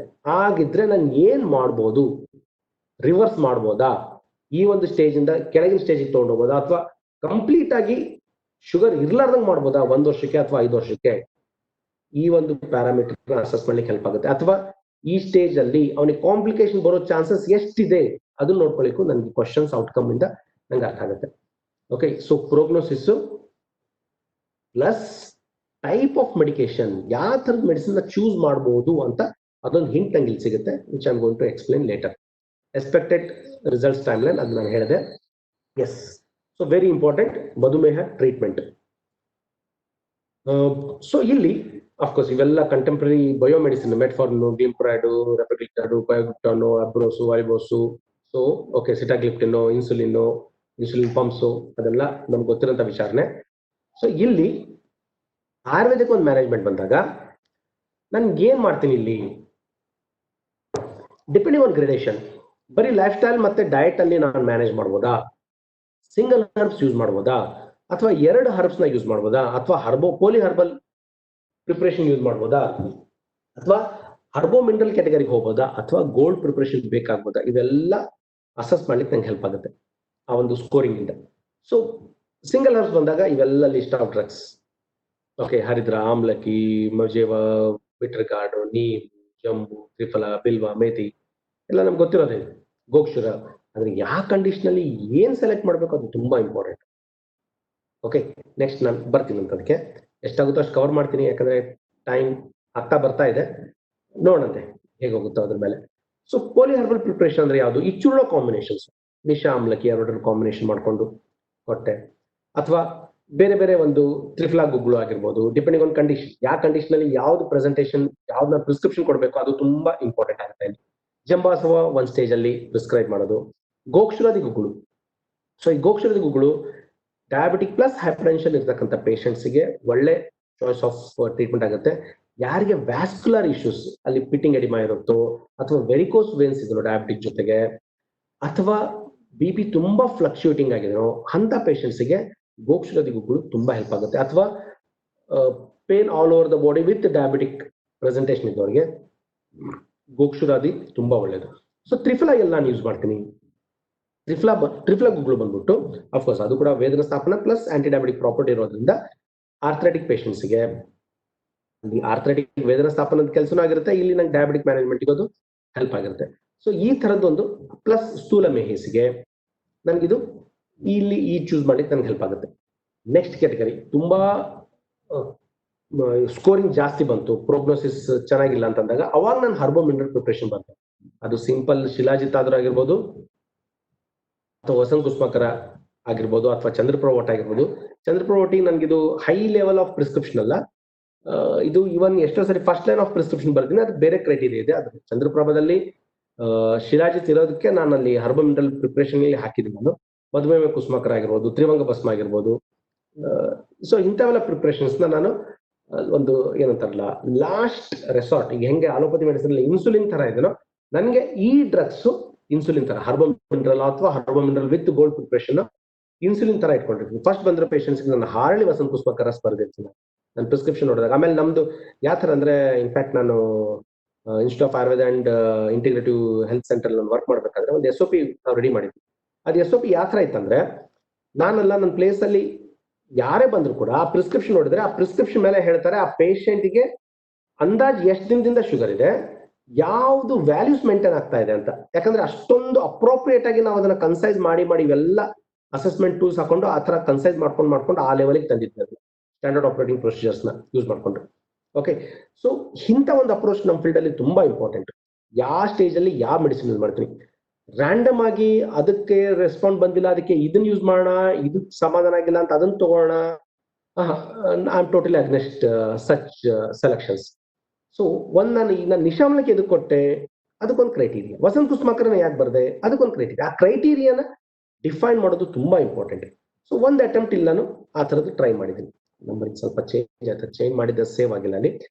First condition recent onset of diabetes. In case ಏನಾದ್ರು ಸ್ಟ್ರೆಸ್ ಇನ್ವಾಲ್ವ್ ಆಗ್ಬಿಟ್ಟಾಗಿತ್ತಂದ್ರೆ ಕೋರ್ಸ್ ನೀವೇನ್ ಬರೀತೀರಾ, ನಿಶಾಮ್ಲಕ್ಕೆ ಆದ್ರೂ ಬರೀರಿ, ವಸಂತ ಕುಸುಮಾಕರ್ ಬರೀರಿ, ವ್ಯಾಲ್ಯೂಸ್ ಮೇಲೆ ಬರ್ರಿ, but at the same time ಅವನ್ನ ಆ ಸ್ಟ್ರೆಸ್ ನ ಕಡಿಮೆ ಮಾಡ್ಲಿಕ್ಕೆ ಯಾವ್ದಾದ್ರು ಮೈಂಡ್ ಕಾಮಿಂಗ್ ಮೆಡಿಸಿನ್ಸ್ ಹಾಕೋದು ತುಂಬಾ ಇಂಪಾರ್ಟೆಂಟ್. ಟಿಪಿಕಲ್ ಎಕ್ಸಾಂಪಲ್ ನಿಮ್ ಬ್ರಾಹ್ಮಿ ಕ್ಯಾಪ್ಸೂಲ್ ಆಗಿರ್ಬೋದು, ತಗರ ಆಗಿರ್ಬೋದು, ಮಾನಸ ಮಿತ್ರವಟಿ ಆಗಿರ್ಬೋದು, ಈ ತರದ್ ಹಾಕೊಳ್ಳಿ. ಅವಾಗ ನಿಮ್ಗೆ ರಿವರ್ಸ್ ಮಾಡ್ಲಿಕ್ಕೆ ಈಸಿ ಇರುತ್ತೆ. ಪ್ಲಸ್ ಸ್ಟ್ರೆಸ್ ಇನ್ವಾಲ್ವ್ ಆಗಿ ಬಂದಿರೋ ಶುಗರ್ ಶಾರ್ಟ್ ಡ್ಯೂರೇಷನ್ ಆಗಿದ್ದು ಮಾಡರೇಟ್ ಎಲಿವೇಶನ್ ಆಗಿತ್ತಂದ್ರೆ ಸಿಂಪಲ್ ಟೆಕ್ನಿಕ್ಸ್ ಇಂದ ನೀವು ಆರಾಮ್ಸೆ ರಿವರ್ಸ್ ಮಾಡ್ಬಿಡ್ತೀರಾ.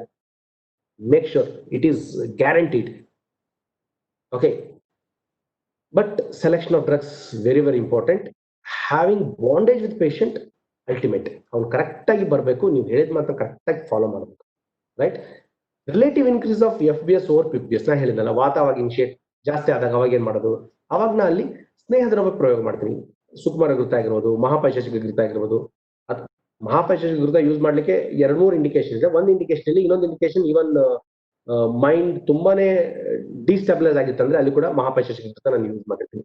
ನಿರ್ವೇದಿ ಕಷಾಯ ತಗೊಳ್ಳಿಕ್ಕೆ ತುಂಬಾ ಕೈ ಅನ್ಸ್ತಾ ಇತ್ತು ಅಂದ್ರೆ ಇದ್ರದ್ದೇ ಕಷಾಯ ಟ್ಯಾಬ್ಲೆಟ್ ಬಂದಿರುತ್ತೆ, ಅದನ್ನ ನಾನು ಯೂಸ್ ಮಾಡ್ತೀನಿ. ಆಮೇಲೆ ಸ್ನೇಹ ದ್ರವ್ಯ ಬಿಟ್ಟು ಬೇರೆ ಅಪ್ರೋಚ್ ಬಂದ್ಬಿಟ್ಟು ನನಗೆ ಇನ್ ಕೇಸ್ ಏನಾದ್ರು ವಾತಕ್ಕೆ ನಾನು ಟ್ಯಾಕಲ್ ಮಾಡಾಗಿತ್ತಂದ್ರೆ, ಅಫ್ಕೋರ್ಸ್ ಇವನ್ ಚಂದ್ರಪುರ OT ಆಲ್ಸೋ ತುಂಬಾ ಚೆನ್ನಾಗಿ ಕೆಲಸ ಮಾಡುತ್ತೆ ವಾತ ಲೆವೆಲ್ ಶುಗರ್ ವ್ಯಾಲ್ಯೂಸ್ ನ ಮ್ಯಾನೇಜ್ ಮಾಡ್ಬೇಕಂದ್ರೆ.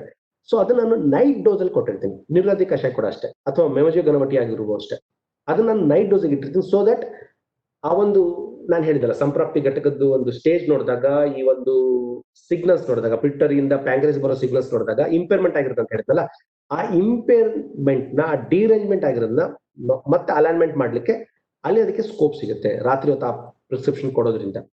ನಂದು ಎಷ್ಟೋ ಪೇಷಂಟ್ಸ್ಗೆ ನಾನು ಬೆಳಗ್ಗೆ ಎದ್ದುಕೊಳ್ಳೇನೆ ಮೆಮೊಜಿ ಗಣವಟಿ ನೀರಲ್ಲಿ ಸೋಪ್ ಮಾಡಿ ಇಟ್ಟು ರಾತ್ರಿ ಹೊತ್ತು ಅದನ್ನ ಚೆನ್ನಾಗಿ ಕಲ್ಸ್ಕೊಂಡ್ಬಿಟ್ಟು ಕಷಾಯ ತರ ಕುಡಿಲಿಕ್ಕೂ ಹೇಳಿದ್ದೆ. ಓಕೆ, ನೆಕ್ಸ್ಟ್ ಇನ್ನೊಂದು ಥರ್ಡ್ ಒಂದು ಕಂಡೀಷನ್ ಕೊಟ್ಟಿದ್ದೆ. FBS ನಾರ್ಮಲ್ ಅಥವಾ ರಿಲೇಟಿವ್ಲಿ ಕಡಿಮೆ ಇದ್ದು PPS ಜಾಸ್ತಿ ಆದಾಗ ಪಿತ್ತವೇಶೇಷನ್ ಅಂತ ಹೇಳಿದೆ. ಸೊ ಅಂತಲ್ಲಿ ಪಿತ್ತಹರ ಟ್ರೀಟ್ಮೆಂಟ್ ಆರೋಗ್ಯವರ್ಧನೆ ಆಗಿರ್ಬೋದು ಅಥವಾ ಶಂಕವಟಿ ಆಗಿರ್ಬೋದು, ಅದು ಡಿಪೆಂಡ್ಸ್ ನೀವು ಯಾವ ತರ ಅದನ್ನ ನೋಡಿ ಯೂಸ್ ಮಾಡ್ತೀರಾ ಅದ್ರ ಮೇಲೆ ಡಿಪೆಂಡ್ ಆಗುತ್ತೆ. ಸೊ ಅಂತದನ್ನ ತಗೊಳ್ಳೋದ್ರಿಂದ ಅಲ್ಲಿ ಶುಗರ್ ವ್ಯಾಲ್ಯೂಸ್ ಬ್ಯಾಲೆನ್ಸ್ ಆಗೋ ಚಾನ್ಸ್ ಇರುತ್ತೆ. FBS PBS ಎರಡು more or less same stage ಅಲ್ಲೇ ಇದೆ. ಇದು 200 ಇದೆ FBS, PPS 300-350 ಇದೆ, ಅಥವಾ ಇದು 150 ಇದೆ, ಇದು 250 ಇದೆ. ಆ ತರ ಇದ್ದಾಗ ಅಲ್ಲಿ ಆ ಸ್ಟೆಬಿಲಿಟಿಗೆ ಕಫ ಕಾರಣ ಆಗ್ತಾ ಇದೆ. ಅಲ್ಲಿ ಸಿಂಪಲ್ ರೆಗ್ಯುಲರ್ ಅಪ್ರೋಚ್ ನೀವು ಏನ್ ಟಿಪಿಕಲ್ ಮೆಡಿಕೇಶನ್ಸ್ ನಾನು ಲಾಸ್ಟ್ ಟೈಮ್ ಹೇಳಿದಲ್ವಾ, ನಿಶಾಮಲಕ್ಕೆ ಆಗಿರೋ ಅಥವಾ ನೀವು ಯಾವುದೇ ಪ್ರೊಪ್ರೈಟರಿ ಮೆಡಿಸಿನ್ಸ್ ಹಾಕೊಳ್ಳಿ. ಓಕೆ, ಸೊ ಇದು ಈ ಕ್ರೈಟೀರಿಯಾ ಚಾಯ್ಸ್ ಆಫ್ ಮೆಡಿಸಿನ್ಗೆ ಯಾವ್ದು ಪ್ರೊಪ್ರೈಟರಿ ಮೆಡಿಸಿನ್ಸ್ ಅಲ್ಲಿ ಬರ್ಲಿಕ್ಕೆ ಚಾನ್ಸ್ ಇಲ್ಲ. ಯಾಕಂದ್ರೆ ಆ ತರದವ್ರು ಡಿಸೈನ್ ಮಾಡೇ ಇಲ್ಲ ಇಲ್ಲಿವರೆಗೂ. ನಮ್ಮ ಫೀಲ್ಡ್ ಅಲ್ಲಿ ಅದು ಇನ್ನೂ ಬಂದಿಲ್ಲ ಪ್ರೊಪ್ರೈಟರಿ ಮೆಡಿಸಿನ್ಸ್. ಸ್ಪೆಸಿಫಿಕ್ ಈ ದೋಷಕ್ಕೆ ಈ ಪ್ರೊಪ್ರೈಟರಿ ಮೆಡಿಸಿನ್ ಕೆಲವೊಂದು ಇರ್ಬೋದು, 99.99% ಆ ಥರದ್ದು ಇನ್ನೂ ಬಂದಿಲ್ಲ. ಅಂಶಾಂಶ ಕಲ್ಪನಕ್ಕೆ ಕರೆಕ್ಟ್ ಆಗಿ ಹ್ಯಾಂಡಲ್ ಮಾಡ್ತಕ್ಕಂಥ ಪ್ರೊಪ್ರೈಟರಿ ಮೆಡಿಸಿನ್ಸ್ ಅಲ್ಲ ಏನಿದ್ರು, ಮತ್ತೆ ಅದೇ ನಮ್ಮ ಕ್ಲಾಸಿಕಲ್ ಪ್ರಿಪ್ರೇಷನ್ಸ್. ಸೊ ಒಂದು ಚಂದ್ರಪ್ರಭ ಒಟ್ಟಿದು ಇಂಡಿಕೇಶನ್ ನಾನು ನೋಡೋದೇನಂತಂದ್ರೆ, ಆಲ್ಬುಮಿಯೂರಿಯಾ ಏನಾದ್ರು ಇದ್ದಾಗ ಅಥವಾ ತುಂಬಾ ಪಸ್ ಸೆಲ್ಸು ಎಪ್ಥಿಲಿಯಲ್ ಸೆಲ್ಸು ನೋಡಿದಾಗ ಯೂರಿನ್ ಅಲ್ಲಿ, ಅಥವಾ ಡಿಸ್ಪ್ರಪೋರ್ಷನೇಟ್ ಗ್ಲೈಕೋಸ್ಯೂರಿಯಾ ವಿತ್ ಗ್ಲೈಸಿಮಿಯಾ ಇದ್ದಾಗ, ಬ್ಲಡ್ ಶುಗರ್ ಮತ್ತು ಯೂರಿನ್ ಶುಗರ್ಗೆ ಮ್ಯಾಚ್ ಆಗ್ತಾ ಇಲ್ಲ. ಫಾರ್ ಎಕ್ಸಾಂಪಲ್ ಒಂದು RBS 200 ಇದೆ ಅಂತ ಅನ್ಕೊಳ್ಳಿ. 200 RBS ಇದ್ದಾಗ ನಾವೇನ್ ಮಾಡ್ತೀವಿ, ಸಿಂಗಲ್ ಪ್ಲಸ್ ಅಥವಾ ಮ್ಯಾಕ್ಸ್ ಡಬಲ್ ಪ್ಲಸ್ ಗ್ಲೈಕೋಸ್ಯೂರಿಯಾ ಯೂರಿನ್ ಅಲ್ಲಿ ಅಷ್ಟು ಶುಗರ್ ಇರೋದು ನಾವು ಎಕ್ಸ್ಪೆಕ್ಟ್ ಮಾಡ್ತೀವಿ. ಇನ್ ಕೇಸ್ ಅಲ್ಲಿ 4+ ಬಂತು ಅಂದಾಗ ಮಿಸ್ ಮ್ಯಾನೇಜ್ಮೆಂಟ್ ಆಗಿದೆ. ಅಂದ್ರೆ ಮೂತ್ರವ ಸ್ರೋತಸ್ಸಲ್ಲಿ ಸ್ಥಾನ ಸಂಶಯ ತುಂಬಾ ಸ್ಟ್ರಾಂಗ್ ಆಗ್ಬಿಟ್ಟು ಕಿಡ್ನಿಸ್ ನ ಎಫೆಕ್ಟ್ ಮಾಡ್ತಾ ಇದೆ. ಸೊ ಅದಕ್ಕೆ ಅದನ್ನ ವಿಕಲ್ಪ ಮಾಡ್ಲಿಕ್ಕೆ, ಅದನ್ನ ಸಂಪ್ರಾಪ್ತಿ ವಿಚ್ಛೇದನ ಮಾಡ್ಲಿಕ್ಕೆ ಅಲ್ಲಿ ಚಂದ್ರಪ್ರಭ ಒಟಿ ನಂದು ಚಾಯ್ಸ್ ಆಫ್ ಡ್ರಗ್ ಆಗಿರುತ್ತೆ. ಈ ತರ ಸುಮಾರು ಈ ತರ ಪ್ರಭೇದಗಳೆಲ್ಲ ಬರ್ತಾ ಹೋಗುತ್ತೆ. ಇದು ನನ್ನ ತಲೆಗೆ ಬಂದಿರೋದು, ನಾನು ಇದನ್ನೆಲ್ಲ ಹಾಕೊಂಡು ಪ್ರಾಕ್ಟೀಸ್ ಮಾಡ್ತಾ ಇದ್ದೀನಿ. ನನಗೆ ಇದ್ರ ತಕ್ಕಂತೆ ರಿಸಲ್ಟ್ಸ್ ಕೂಡ ಬರ್ತಾ ಇದೆ. ನಾನೇನು ಆಂಟಿಸಿಪೇಟ್ ಮಾಡಿ ಹಾಕೊಂಡಿರ್ತೀನೋ ಅದ್ರ ತಕ್ಕಂತೆ ನನಗೆ ರೆಸ್ಪಾನ್ಸ್ ಕೂಡ ಬರ್ತಾ ಇರುತ್ತೆ. ಸೊ ಇದೊಂದು ಏನಂತಾರಲ್ಲ ಬ್ರೈನ್ ಸ್ಟ್ರಾಮಿಂಗ್ ಪ್ರೆಸೆಂಟೇಷನ್ ಅನ್ಕೊಳ್ಳಿ. ಈ ತರ ನೀವು ಒಂದ್ಸರಿ ಸ್ಟಾರ್ಟ್ ಮಾಡಿದ್ಮೇಲೆ ನಿಮ್ಗೆ ಇನ್ನೊಂದಿನ ಹೊಸ ಐಡಿಯಾ ಬರ್ಬೋದು. Let's keep documenting. ಆ ಐಡಿಯಾನ ಬರ್ದಾಕಿ ಬೇರೆ ಒಂದು ಯಾವ್ದೋ ಫಾರ್ಮ್ ಅಲ್ಲಿ ನಾವು ಮತ್ತೆ ಡಿಸ್ಕಸ್ ಮಾಡೋಣಂತೆ, ನೋಡಂತೆ ಈ ತರ ಇದ್ದಾಗ ನಾನು ಇದನ್ನ ಅಬ್ಸರ್ವ್ ಮಾಡಿದಾಗ ಹೀಗೆ ಬಂತು, ಹೀಗೆ ಇದನ್ನ ಕೊಟ್ಟಾಗ ಈ ತರ ಚೇಂಜಸ್ ಆಯ್ತು, ಫೈನ್. ಸೊ ಅವಾಗೇನಾಗುತ್ತೆ, ಅಂತ ಒಂದು ಮಂಥನದಿಂದ ನಮ್ದೆಲ್ಲ ನಾಲೆಜ್ ನಾವು ಜಾಸ್ತಿ ಮಾಡ್ತಾ ಹೋಗ್ತಾ ಇರ್ತೀವಿ. ಸೊ ಅಲ್ಟಿಮೇಟ್ಲಿ ನಾನು ಯಾವುದೇ ಟ್ರೀಟ್ಮೆಂಟ್ ಹಾಕಿದ್ರು, ವಾಟ್ ಶುಡ್ ಬಿ ಮೈ ಗೋಲ್? ನನ್ನ ಟ್ರೀಟ್ಮೆಂಟ್ ಔಟ್ಕಮ್ ತುಂಬಾ easy. Reduction of blood sugar and urine sugar levels, prolonged quality of life. ಇದು ತುಂಬಾ important criteria. Quality of life. 10 ವರ್ಷದ ಹಿಂದೆ ನನಗೆ ಏನು ಕೆಲಸ ಮಾಡ್ಲಿಕ್ಕೆ ಸಾಮರ್ಥ್ಯ ಇತ್ತು, ಈವನ್ ಡಯಾಬಿಟಿಸ್ ಬಂದ್ಮೇಲೆ ಕೂಡ ನಂಗೆ ಅದೇ ಸಾಮರ್ಥ್ಯ ನಂಗೆ ಮೇಂಟೈನ್ ಆಗ್ತಾ ಇದೆ. ಈ ಒಂದು ಪಾಸಿಟಿವ್ ಫೀಲಿಂಗ್, ಈ ಒಂದು ಕ್ವಾಲಿಟಿ, ಇದು ತುಂಬಾ ಇಂಪಾರ್ಟೆಂಟ್ ಇರಬೇಕು. ಸಿಂಟಮ್ಸ್, ಅವ್ನು ಯಾವುದೇ ಸಿಂಟಮ್ಸ್ ಆಗಿರೋದು ರಿಡಕ್ಷನ್ ಆಗ್ತದೆ. ಥರ್ಸ್ಟ್ ಆಗಿರಲಿ, ಪಾಲಿಡಿಪ್ಸಿಯಾ ಇರಲಿ, ಪಾಲಿಯೂರಿಯಾ ಇರಲಿ, ಓಕೆ, ಅದೆಲ್ಲ ಅಲ್ಲಿ ರಿಡ್ಯೂಸ್ ಆಗ್ತಾ ಆಗ್ತಾ ಹೋಗ್ಬೇಕು. ಪ್ಲಸ್ ಬೇರೆ ಬೇರೆ ಕಾಂಪ್ಲಿಕೇಶನ್ ಕಂಡೀಷನ್ಸ್ ಏನಿದೆ ಅದನ್ನೆಲ್ಲ ಮಿನಿಮೈಸ್ ಮಾಡ್ತಾ ಹೋಗ್ಬೇಕು. So that should be the ultimate goal of any physician to handle diabetic cases. So ಇಷ್ಟು ಹೇಳ್ಬಿಟ್ಟು ಸ್ನೇಹಿತರೆ ಪ್ರೆಸೆಂಟೇಶನ್ ನಾನು ಮುಗಿಸ್ತಾ ಇದ್ದೀನಿ. ಸೊ ಏನಾದ್ರು ಕ್ವಶನ್ಸ್ ಇದ್ರೆ ಡಿಸ್ಕಸ್ ಮಾಡೋಣ. ನಾನು ಗೋಯಡ್ ಸರ್ಗೆ ಹೇಳಿದೆ ನಂಗೆ ನೆನ್ಪಾಡಿ ಅಂತ, 1 hour ತಗೊಂಡ್ಬಿಟ್ಟೆ ನಾನು. ಸೊ ಹೇಳಿದೆ ಬಹಳ ಚೆನ್ನಾಗಿ ಮೂವ್ ಆಗಿರೋದ್ರಿಂದ ನಾವು ಡಿಸ್ಟರ್ಬ್ ಮಾಡಕ್ ಟ್ರೈ ಮಾಡ್ಲಿಲ್ಲ. ಈಗ ನಾನು ಓಪನ್ ಮಾಡ್ತಾ ಇದ್ದೀನಿ ಎಲ್ಲಾರ್ದು ಇವುಗಳನ್ನ. ಒಬ್ಬೊಬ್ಬರಾಗಿ ತಮ್ಗೆ ಏನಾದ್ರು ಕ್ವಶನ್ಸ್ ಗಳಿದ್ರೆ ಪ್ಲೀಸ್ ಕೇಳ್ತಾ ಹೋಗಿ. ನಾನು ಅನ್ಮ್ಯೂಟ್ ಮಾಡ್ತಾ ಇದ್ದೀನಿ.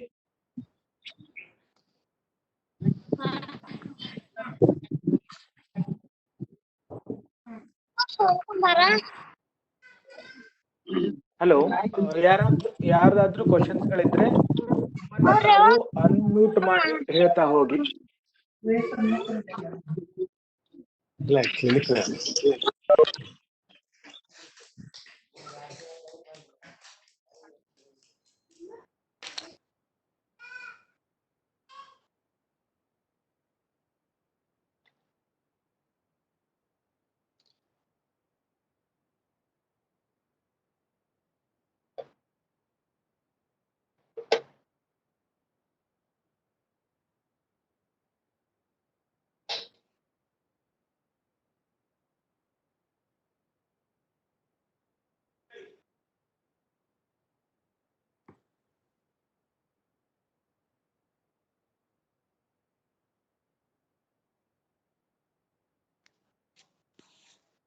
Hello.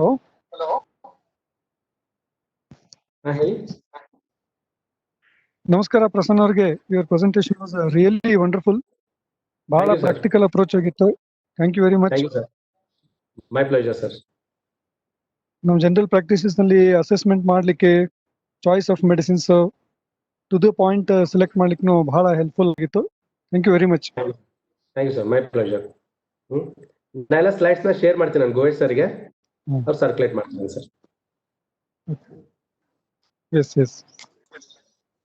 ಇನ್ನು ನಿಮ್ಗೆ ಸಮಯ ಸಿಕ್ಕಿದ್ರೆ ಇನ್ನೂ ಚೆನ್ನಾಗಿ ಹೇಳ್ತಿದ್ರಿ ನಿಜ. ಆದ್ರೆ ನೀವು ಸ್ಟೇಜ್ ವೈಸ್ ನೀವು ಏನು SOPs ಮಾಡಿ ಡೆವಲಪ್ ಮಾಡಿ ಪ್ರಾಕ್ಟೀಸಸ್ ಅಲ್ಲಿ ತಗೊಂಡು ಬಂದು ಹೇಳಿಕೆ ಪ್ರಯತ್ನ ಮಾಡಿದ್ರಿ. It was really wonderful. Thank you sir. Thank you.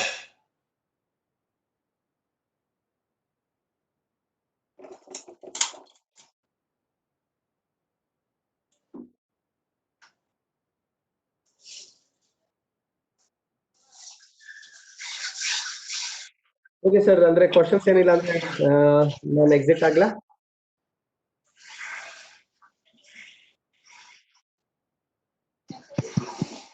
Sir ನಂಗೆ ಪರ್ಮಿಷನ್ ಇದೆನಾ?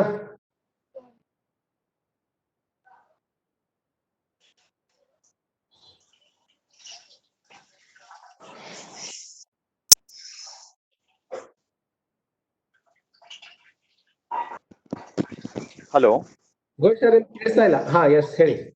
ನಮಸ್ಕಾರ ಸರ್. ನಮಸ್ಕಾರ ಸರ್. ಸರ್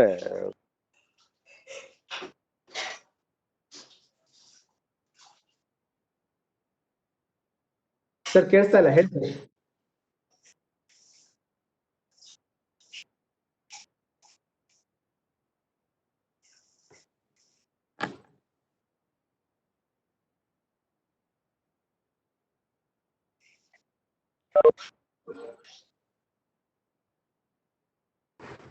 ಸೆಲೆಕ್ಟ್ ಮಾಡೋದು ಸರ್ ಹೇಳಿ, ಮಾತಾಡಿ. ಯಾರಿದ್ದಾರೆ ಮಾತಾಡಿ.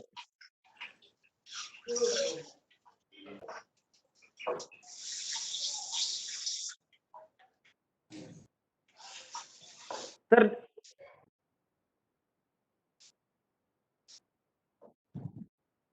ಸರ್ ತಮ್ಮ ಏನಾದ್ರೂ ಕ್ವಶನ್ಸ್ ಗಳಿದ್ರೆ ನಮ್ಮ ಆಯುರ್ವೇದ ಪರಿಷತ್ತಿನ ಆಪ್ ನಲ್ಲಿ, ವಾಟ್ಸಪ್ ನಲ್ಲಿ ಹಾಕ್ತಾ ಹೋಗಿ ಅದನ್ನ ನಾವು ಸರ್ ಕಳಿಸ್ಕೊಡ್ತಿದ್ವಿ. ಅವರಿಂದ ಉತ್ತಮವಾದ ಒಂದು ಆನ್ಸರ್ ಅನ್ನ ನಾವು ಪಡಿಬಹುದು. ಕೆಲವೇ ಕಾರಣಗಳಿಂದಾಗಿ ಕರೆಕ್ಟ್ ಆಗಿ ಕೇಳ್ತಾ ಇಲ್ಲ ನಮ್ಗೆ. ಸರ್ ಕೇಳ್ತಾ ಇದ್ದೇನಾ?